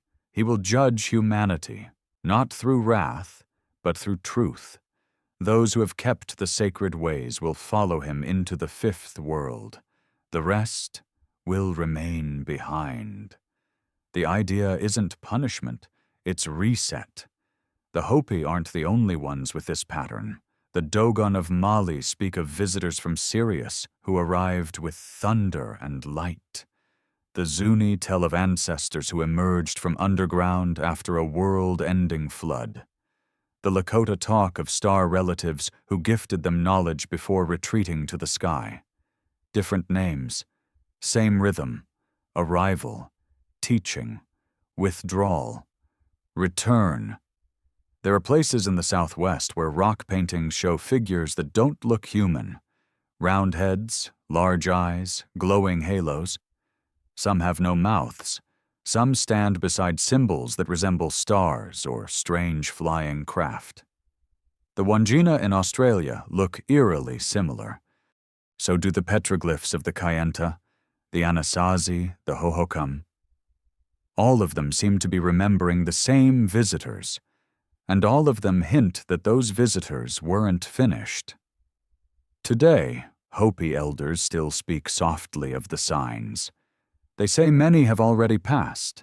The invention of roads in the sky, the spread of iron snakes across the land, the poisoning of the earth and the waters, the distortion of the family, the loss of the sacred. But not all hope is gone, because the Hopi believe this is not a story of doom. It's a story of preparation. And those who listen, truly listen, might still hear the whisper of the kachinas on the wind, feel the pulse of the earth beneath the canyons, see the stars not as distant lights, but as old friends returning. In the dry, sun-scorched lands of Mali, among rocky outcrops and scattered villages, live the Dogon. Farmers, star watchers, storytellers. At first glance, their way of life appears simple, rhythmic, earthy, rooted.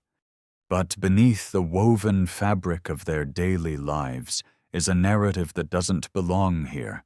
It's too vast, too precise, too impossible to have been born in isolation. It speaks of visitors from the stars, of beings called the Nomo. The Dogon say the Nomo came from Sirius, the brightest star in the night sky, but not just from Sirius A, the one we can see with our eyes. From Sirius B, its companion star, a star that is invisible without advanced telescopes, a star that wasn't even confirmed by Western astronomers until the 19th century. Yet the Dogon knew about it. They knew it was small, dense, and white, that it orbited Sirius A in a 50-year cycle. They knew things they should not have known. According to their oral tradition, the Nomo descended from the sky in a spinning vessel that landed with fire and thunder. They weren't gods, not exactly. They were teachers, part fish, part human, semi-amphibious. They emerged from water and shared knowledge about the stars, the planets, the soul, the structure of life. They brought the first language. They introduced agriculture. They created order from chaos.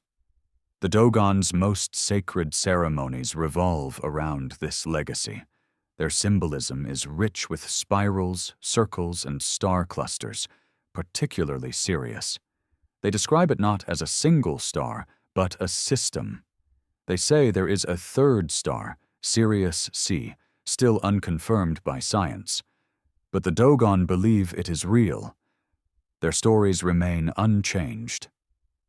Critics argue that this knowledge must have come from European explorers, perhaps whispered during colonial contact. But anthropologists who lived with the Dogon for decades reported otherwise. The information was already embedded in their cosmology, passed down through generations, encoded in ritual and symbol. It wasn't borrowed, it was preserved. The Nomo, they say, weren't simply visitors. They were guardians. They came to repair what had been broken. They came after a fall, after a disruption in the cosmic order. Some believe they were part of a cycle, like the Kachinas of the Hopi, the Anunnaki of Sumer, the Neteru of Egypt, beings from beyond, returning not in conquest, but in response, to correct, to recalibrate. The Dogon's creation story describes the universe as being born from a cosmic egg.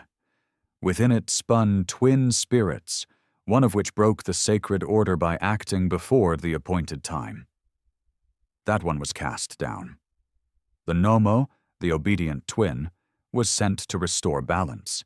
He sacrificed himself, dismembered his body, and scattered it across the universe to seed life, to encode truth, to bring form back to a fractured world. It is a myth, but it is also a pattern.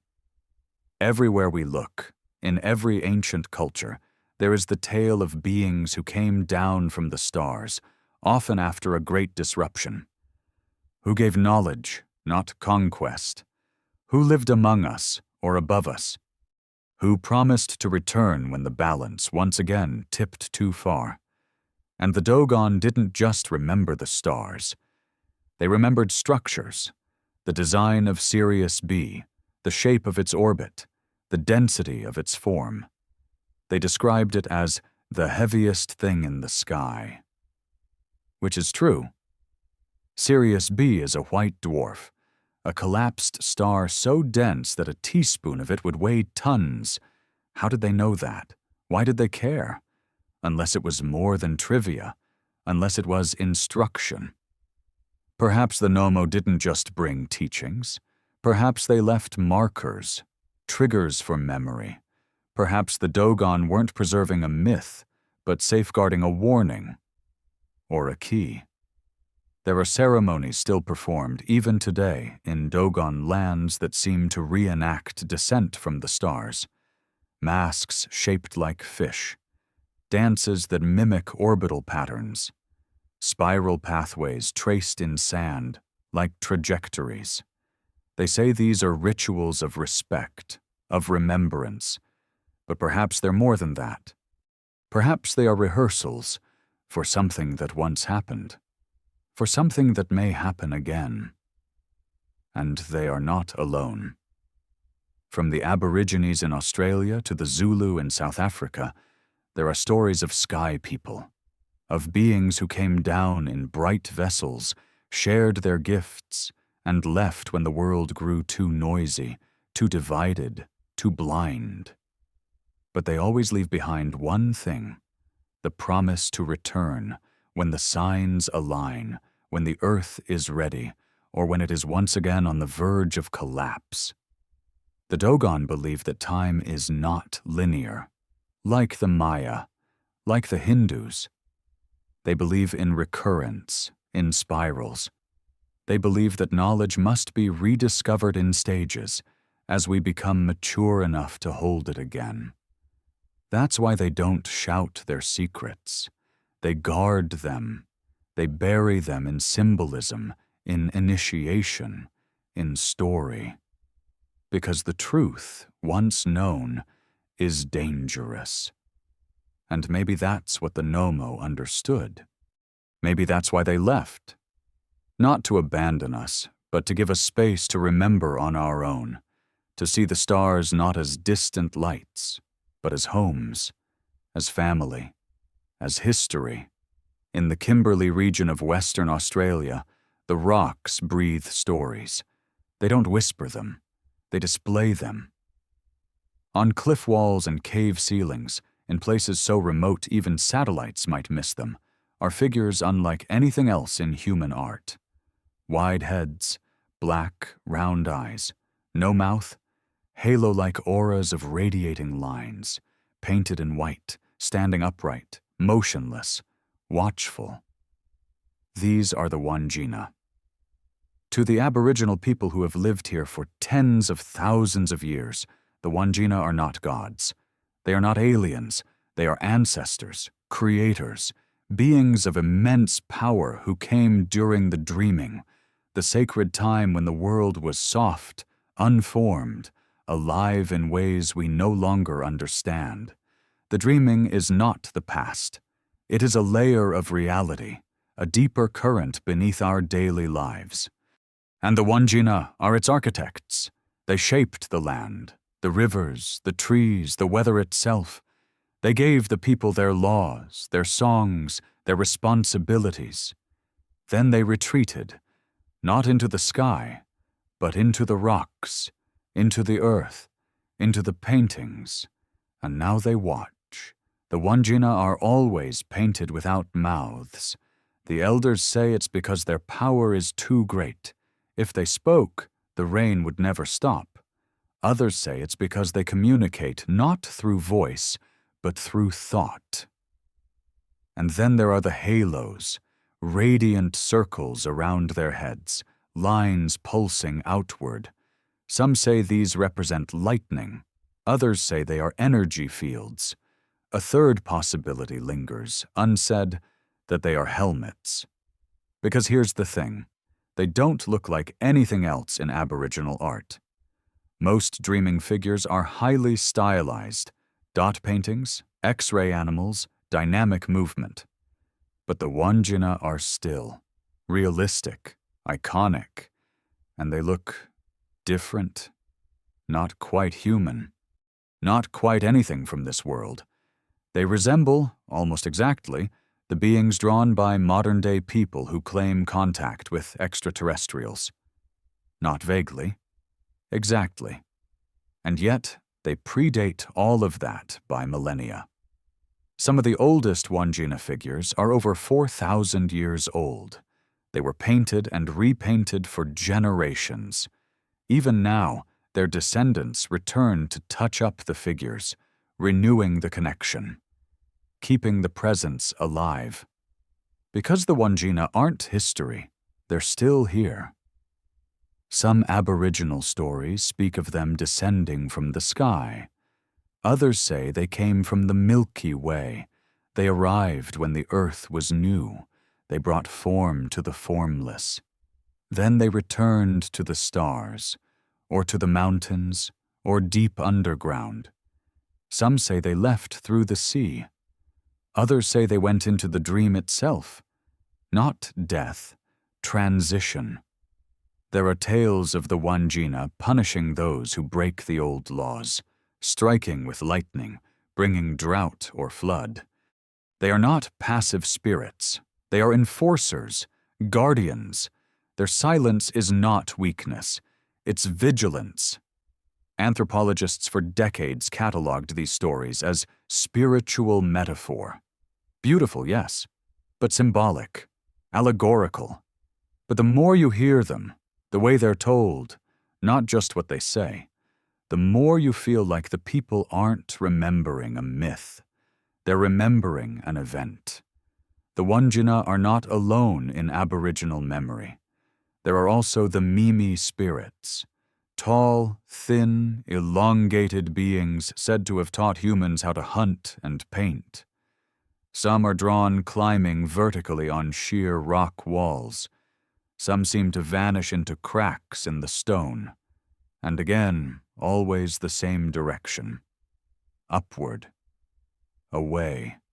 Why would a people, isolated for tens of thousands of years, carry myths that so precisely match the sky beings spoken of in cultures across the globe? Why would they paint beings with no mouths, large black eyes, haloed heads, beings that match the modern descriptions of greys, long before science fiction ever imagined such a form? Unless they didn't imagine it, unless they saw it, unless they remembered. Today, few speak openly about these connections. Aboriginal elders guard their sacred stories carefully, and rightly so. They are not for outsiders to decode. But sometimes, when asked gently, they will confirm. The Wandjina are not just ancestors. They are something older, something from the stars, something that will return if the balance is broken. Some even say the return has already begun. Modern researchers, perhaps searching too eagerly for affirmation, have scoured these sites with scanners and drones. What they found beneath some of the oldest paintings are magnetic anomalies, unusual electromagnetic fields. The land hums, the stone pulses. It's as if the image isn't just painted on the surface, but printed into the rock itself, like a fingerprint burned into time, or a lock waiting for a key. Perhaps the Wandjina were never meant to be worshipped. Perhaps they were meant to be remembered. Their message is not in words, but in presence. In the still, silent gaze that seems to look through the paint, through the stone, through us.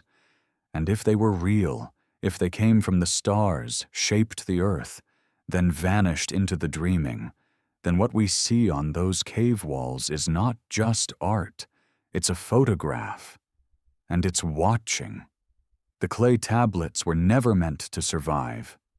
Pressed with reeds, dried in the sun, left to the winds of empire and sand. But they did survive, thousands of them, buried beneath collapsed temples and forgotten ziggurats, waiting quietly until modern men pulled them from the dirt. They were hoping for tales of trade, farming, early kings. What they found instead was a history too vast, too alien to be called myth. The Sumerians didn't just record harvests or prayers, they recorded lineage. They wrote down who ruled them, and from where. They called them the Anunnaki. In Sumerian, it means those who came down from the heavens. Not metaphorically, literally. They didn't say the gods lived in the sky. They said they came from the sky, landed, interacted, taught, ruled, and then left. The oldest tablets say kingship didn't evolve. It descended from above. The Sumerian king list begins not with mortals, but with kings who ruled from heaven. Some reigned for thousands of years, not allegory, specific numbers, names, timelines. The scribes weren't guessing. They were remembering. The Anunnaki were not distant, invisible deities. They had ranks, roles, and names. Enki, the god of wisdom, who descended into the Abzu, the watery deep, to tinker with creation. Enlil, the storm lord, who wielded weapons of fire and vibration. Ninhursag, the mother figure who shaped life in her laboratory of clay and breath. These weren't floating spirits. They had duties, relationships, conflicts. One tablet tells the story of how humanity began. Not with lightning or magic, but with intervention. The Anunnaki, the story goes, had come to Earth on a mission. Some say for resources, others say for colonization. They worked the land, dug the mines, but over time they grew weary. The labor was too much. So they created a helper, an intelligent worker, us, not in their image, but with their imprint. They used what was already here, the primitive hominins of Earth, and they modified them, not through miracles, through bioengineering.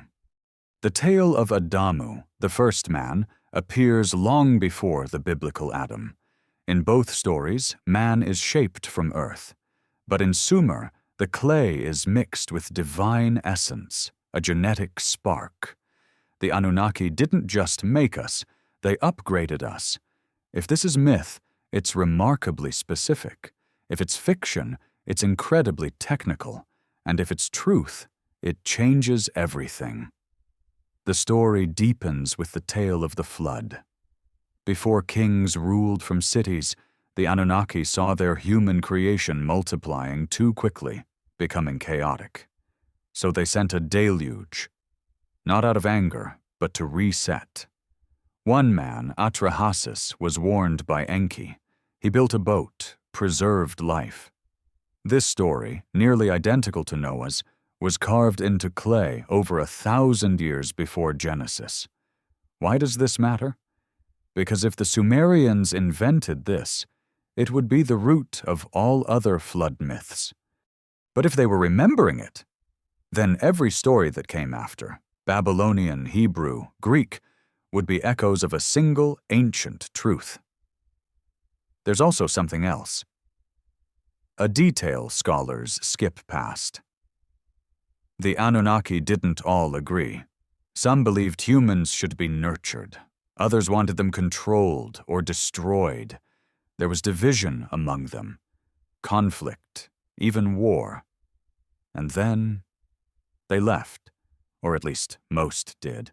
But the tablets hint at return, that they would come back when the stars aligned, that the age of the gods was not over. It was paused. In the temple complexes of Ur, Eridu, and Nippur, the Anunnaki were honored not with worship, but with maintenance. The ziggurats were not churches. They were landing zones, interfaces, places where heaven and earth could meet without fire or fear. Priests didn't chant. They performed rituals based on timing, sound, vibration. The Sumerians believed they were preserving technology disguised as religion. And buried beneath all of it, the Akkadian phrase repeated like a drumbeat, Ilu Awilu, God-man. Hybrids, those who walked among humans but were not fully human, children of the Anunnaki, given power, given thrones. Their bloodlines would ripple across the ancient world, through pharaohs, emperors, kings of the Indus and the Andes. Not myth, continuity. Today, the idea of the Anunnaki lives mostly in fringe circles, dismissed by academics, mocked in media, but the tablets remain. Thousands of them. Quietly kept in museum drawers, untranslated, unread. And those that have been read are rarely discussed. Why? Because if even a fraction of the Sumerian records are true, then our understanding of history is backwards. We are not the peak of civilization. We are the aftermath. The scattered children of a broken experiment, walking through ruins, convinced we were always alone. The Vatican rises like a city-state of stone, crowned in gold and silence. Tourists walk its corridors, staring up at the painted ceilings, the towering saints, the endless marble. They see faith, devotion, tradition. But behind its closed doors, deeper than the Sistine Chapel, beyond the reach of the public eye, is a place few have entered. The Vatican's secret archives. Over 50 miles of shelving, thousands of years of letters, manuscripts, lost gospels, forbidden texts. Some say history is written by the victors. But here, in these locked rooms, it's preserved by the gatekeepers, not erased, just hidden. Throughout the ages, the Church has been a paradox, proclaiming the heavens while guarding against heresy, teaching of angels while denying the existence of others, preaching divine mysteries while quietly collecting every scrap of pagan myth, apocryphal account, and ancient symbol that might suggest another origin. Why? Because the church may know something it cannot say. In the Old Testament, the sky is not a metaphor. It opens, it speaks, it burns. The prophet Ezekiel describes a vision, a flying structure of metal, glowing wheels within wheels, creatures with 4 faces and wings that shimmer like molten brass. Theologians call it a vision of God's glory. Engineers read it and see a craft, a machine. Ezekiel wasn't dreaming, he was recording. In Genesis, the sons of God come down to earth and mate with the daughters of men. The offspring are giants, the Nephilim. The church today says these are symbolic, but early Jewish texts, like the Book of Enoch, banned from the Bible, describe these beings in chilling detail. Watchers from the sky, beings of fire and light. They came with knowledge and agendas. Why were these stories removed? Because they blurred the line between angel and alien. In medieval and Renaissance art, the sky is often filled with more than clouds. Strange orbs hover above crucifixions. Metallic discs shine behind Mary. In a 1350 fresco in the Visoki Dechani monastery, 2 angels fly spacecraft across the sky, each one piloting a pod with controls, wearing what looks suspiciously like suits. Are they metaphor or memory rendered in pigment? Leonardo da Vinci painted the Madonna with Saint Giovannino. In the background, a small dark saucer floats in the air. Below it, a man shades his eyes, looking upward. No one talks about this. It's not in the tour guide books, but it's there, hidden in plain sight. Even in the stories of Christ himself, echoes persist. A being from the sky, born of a virgin, radiating light, transfiguring on a mountain, ascending into heaven, promising to return. These aren't just miracles. They follow the exact narrative arc of other sky beings told in older cultures. The arrival, the mission, the departure, the prophecy. So is Christ divine? Yes. But maybe divinity isn't what we thought. Maybe divine isn't code for magic. Maybe it's code for technology we don't understand. In the Book of Revelation, the end of days begins with the sky opening like a scroll. A being descends, surrounded by trumpets, light, and chaos. A new city appears, descending, not rising. A structure of crystal, of symmetry, of impossible scale. John calls it New Jerusalem. Today we would call it a vessel. Is it symbolic, perhaps? But why has the Church, in private, studied astronomy more than any other institution? Why does the Vatican own one of the most advanced observatories on Earth? Why is it searching the stars with a telescope named Lucifer? The name is not accidental. It's an acronym. Large Binocular Telescope, near-infrared utility with camera, and integral field unit for extragalactic research. But still, they chose that name. The Light Bringer. The Fallen One. The first rebel against divine order. What are they looking for? Or who? Even the popes have begun to shift their language. In recent years, high-ranking Vatican officials have stated publicly that belief in extraterrestrial life does not contradict the teachings of the Church. That if other beings exist, they are part of God's creation. That they may not need salvation. That they may be more spiritually advanced than us. This is not casual speculation. This is preparation. Because the Church, perhaps more than any other institution, understands the power of narrative.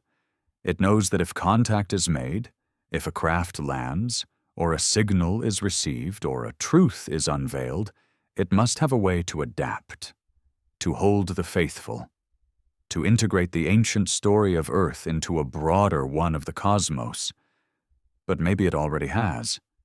Maybe deep beneath the Vatican, in vaults no one speaks of, lies a record not just of saints and martyrs, but of visitations, of artifacts, of sightings, of warnings. Some whisper of a document called the chronovisor, an alleged device built in secret by Vatican scientists in the 20th century. It could see through time, they say, view past events, even the crucifixion, a mix of science and spirit, hidden ever since, too dangerous to destroy, too explosive to reveal. Perhaps the greatest secret the Church keeps isn't that beings from beyond once came here. It's that they shaped the story. And the Church, knowingly or not, became the keeper of their legacy, wrapped in parable, painted in light, spoken in tongues, waiting for the moment the sky opens again. There's a pull in ancient stories, not just upward, but down, a descent, not into hell, but into mystery, into the belly of the world. Cultures separated by oceans and centuries all whisper the same refrain, that there is something beneath us, not lava, not death, but life, structures, light, even entire cities. They call it many names. The Hindus speak of Shambhala, a pure land beneath the Himalayas, accessible only to the worthy. The Buddhists describe a vast underground kingdom ruled by enlightened beings, far older than humans, guiding history from behind the veil. The Hopi tell of ant people who sheltered their ancestors underground during cataclysms. The Tibetans say the entrances to this world are guarded, hidden in deserts, mountains, and ice. Theosophists called it Agartha, a network of subterranean chambers, tunnels, and cities stretching across the globe, linked beneath every continent, ruled by a council of advanced beings. Some say they are ancient humans, survivors of a past civilization that once ruled the surface before retreating below. Others say they're not human at all. In every version they are waiting. The stories aren't vague. They describe advanced technology, doors that open with thought, light that glows without fire, transport systems that use sound, vibration, magnetism, libraries carved into crystal, machines that hum with forgotten power.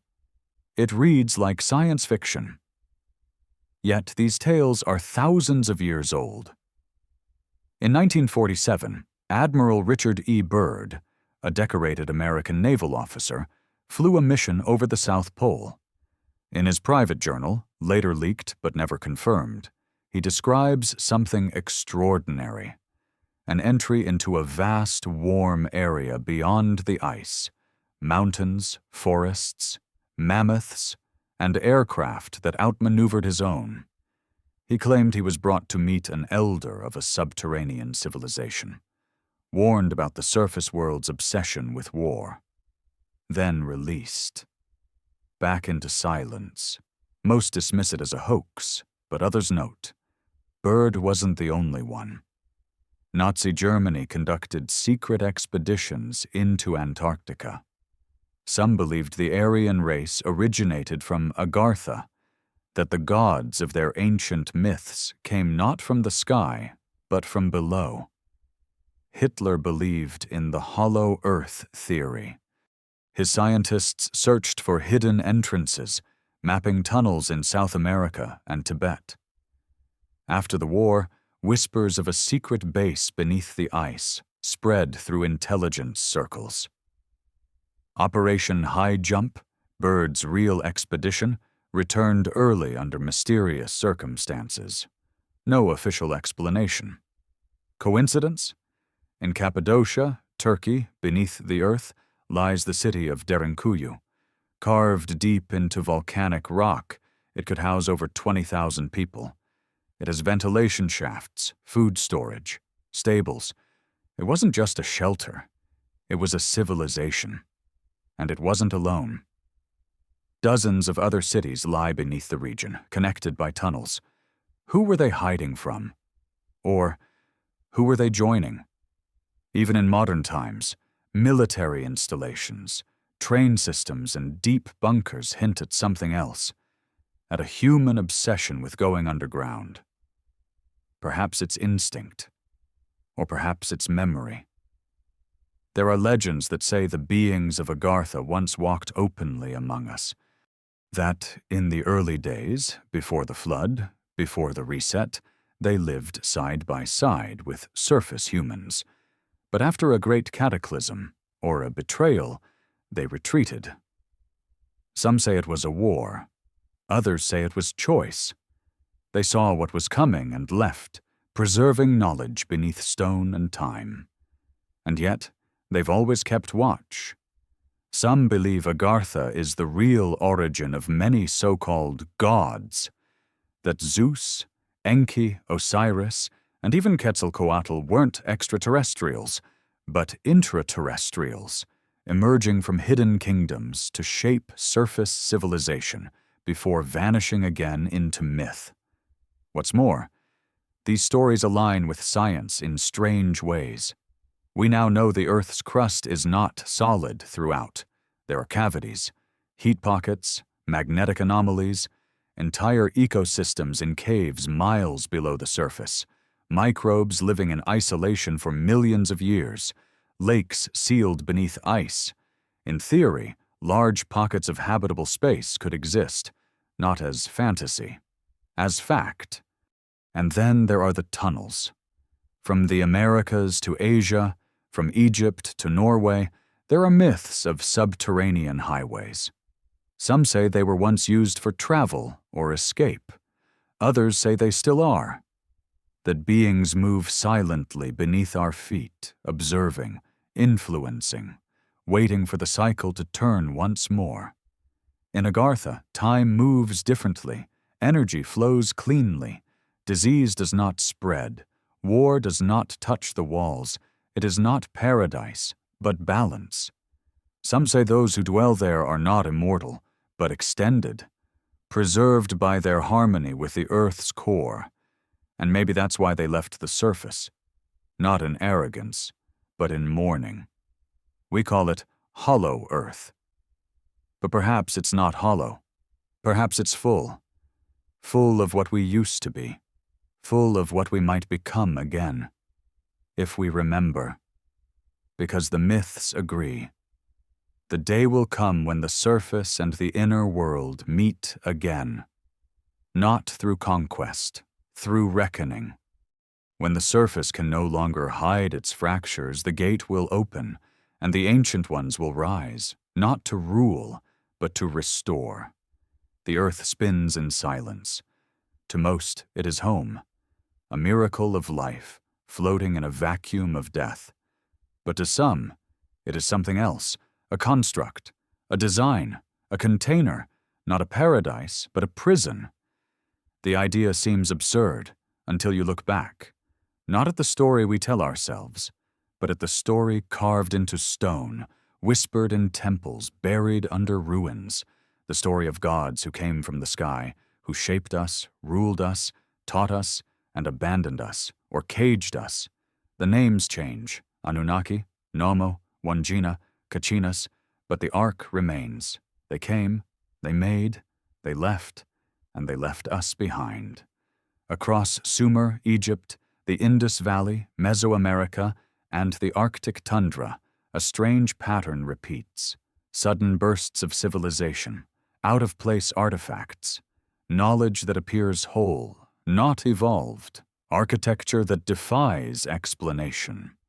Myths of golden ages, followed by collapse. Then silence, then rediscovery, like a cycle, a system rebooting itself again and again. We call it history. But what if it's sentencing? There are those who believe Earth was not created randomly or lovingly, but strategically, that it is not simply a habitable zone orbiting a stable star, but a quarantined zone, that long ago a rebellion fractured the cosmos, and those who led it, those who posed a threat to the balance, were exiled here, not to be destroyed, but to be contained. The myths speak of war in the heavens, of fallen beings, of watchers cast down. The Book of Enoch, banned from the Bible, names them. The Sumerians list them. The Greeks remember them as Titans. The Hindus as Asuras. Not evil, just disobedient, too curious, too powerful. Their punishment? Earth. But what do you do with divine prisoners? You make them forget. You limit them. You scatter their memories into symbols, art, bloodlines, dreams. You take a being of vast consciousness and reduce it to flesh. Fear, instinct. You build systems, religions, empires, currencies, borders, to keep them occupied, distracted, disconnected. And then you wait. Because eventually, some will start to remember.